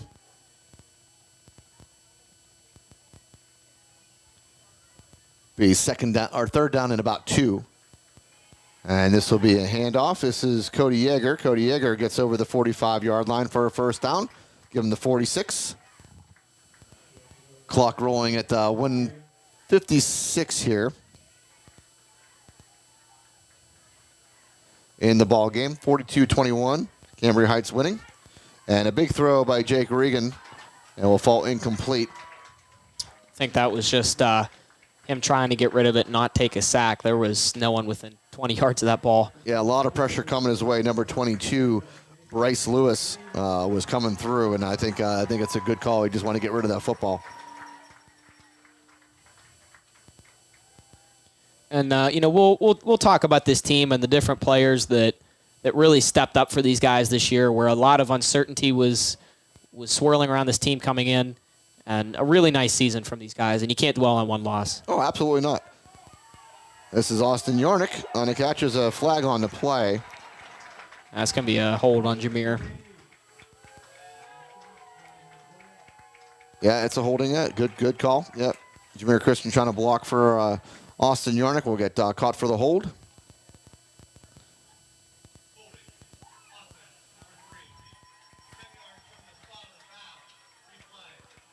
So it'll be second down still, but this will be 10 yards longer. We got to find a way to get the ref mics back at Hurlinger Field. That was nice. I know we had that in the past. Yep. But it has since gone away, and I don't know who. I guess that would be Ripple's thing, but I don't know. It's not my problem. Not my problem. All right, ball at the 38-yard line now. Second down and long. Pump fake. And Tipped at the line. Tipped at the line will fall incomplete. It almost picked off, but I think a player slipped on Cambria Heights, so it will fall harmless to the turf. And we'll bring up third down and long. That is not third down and 10. That's what the scoreboard says. But It's like third down and 20, third down and 17, something like that. It's a long way to go. They do have to get to the 46-yard line of Cambria Heights. And they're at their own 38-yard line.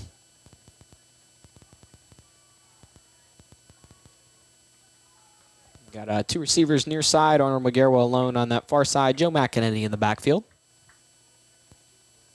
All right, 3rd down, and a long way to go. Jake Regan rolls out. Jake Regan slings it to Cody Yeager, throws it at his feet, will fall incomplete, and bring up 4th down. And we are down to 1:18 remaining in the 4th quarter. And Richland is going to have to go for this.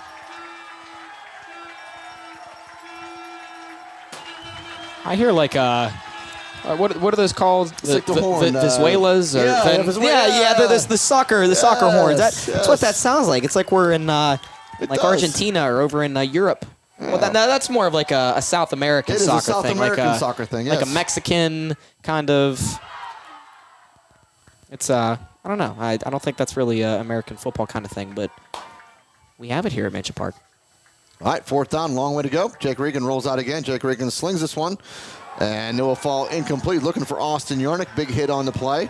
And again, Cambria Heights will take over on downs. 4th time in this half alone that Richland has come up empty on 4th down. That one, though, was different. That was 4th down and a long, long way to go. 4th down in about 18. And this win has got to feel good for Cambria Heights because these guys, under Brandon Bailey's tenure, are 2-13 versus Richland. 2-13 since 2002. Their only wins coming in 2017 and Bailey's second year in 03. So this win's got to feel good, obviously for the championship, but for avenging those past teams for Cambria Heights. So congratulations to the Highlanders. They're going to move to 13-0, move on to the state playoffs, the quarterfinals, and as we said, they're going to take on Central Clarion, who defeated Farrell in the next round. Yep, they're just taking a knee now, going to victory formation, and they're just going to salt this one away. Richland just going to let the time tick down. And as we said, it's been an absolute tremendous year and a tremendous pleasure to work with you guys. Once again, it's been so much fun, always a blast. And before you know it, it's going to be next year, Sponge.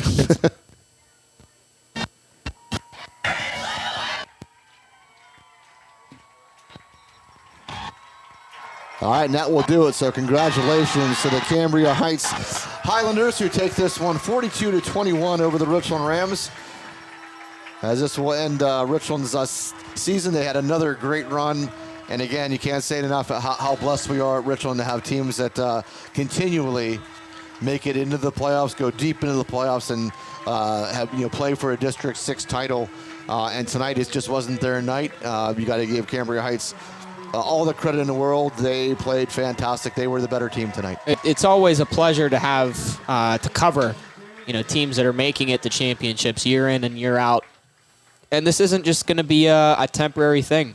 I mean, we've got a youth program, the Richland Rockets, where those coaches do an absolutely incredible job of building those kids and their football skills to where, you have a 5th and 6th grade group that you're really excited for. And you got a couple kids that are in 8th grade that you're really going to be looking forward to getting on the team next year to help the offensive line and to help a couple big defensive holes.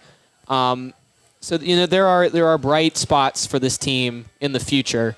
Obviously, it stings. The last 2 years where you've been so close to capturing that crown, and coming up short 2 years in a row, it sucks. It really hurts, but you got to be proud of this team and the things they've done the last couple years, even though they've come up short a couple different times. Well, for sure. I mean, last year they were ravaged with injuries going to last year's Bald Eagle game, and tonight, really missing number 34 out there, Joe Penna. Unfortunately, just could not go tonight, but he was sorely missed on that defensive side of the football.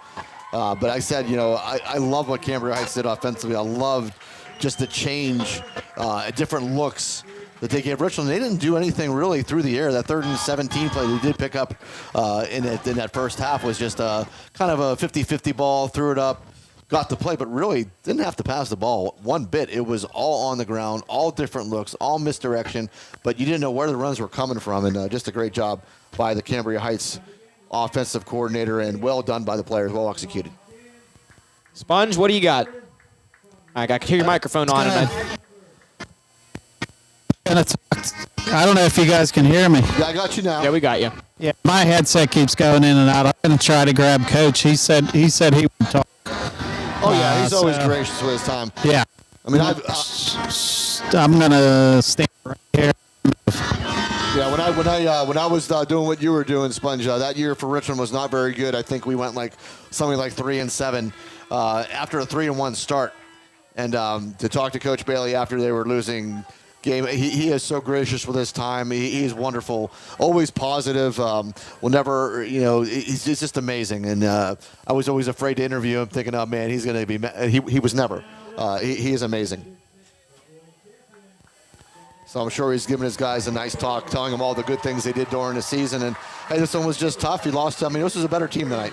Yeah, they tonight. wanted it more, especially in that second half. And They did. But again, you can't dwell on the losses. This team coming into the season, we had a lot of questions. We were wondering about how the offensive line was going to perform, the running back situation. There were a lot of different things that we were really skeptic about coming into the season. And aside from a game that the offensive line wasn't fully gelled yet at Penn Cambria, you ran into Brady Collins and Clearfield, and this team where you just unfortunately again were hit with the loss of a big part of your defense, and some of the guys that were playing on defense were banged up, and they just weren't able to pull it out. But I mean, this team, they did some really great things. You got a lot of bright spots in this team for the future. But one of the things that you're going to be looking at next year is how are the younger guys going to step up on defense? Because that is a very senior-led defense. You're losing Penna, you're losing Yarnick, you're losing Yeager, you're losing Lane, Blau. A lot of different key parts of that defense are going to be gone. But we did see some bright younger kids step up, especially in the JV portions of games where they would come in and play. Yep. And you got some to be excited for. And you got Mala and Regan at quarterback, so that'll be interesting to watch. But now we got our head coach Bailey. All right, here comes Coach Bailey with Sponge. Coach, a great year. I mean, your second play. You can't. It was close. Yeah, our kids played hard in the first half. Thought we had a good plan. It was kind of I thought we had a great 2-minute drive, and I thought we were going to get a chance at a Ritko field goal. It kind of took the win from ourselves a little bit, and then we didn't.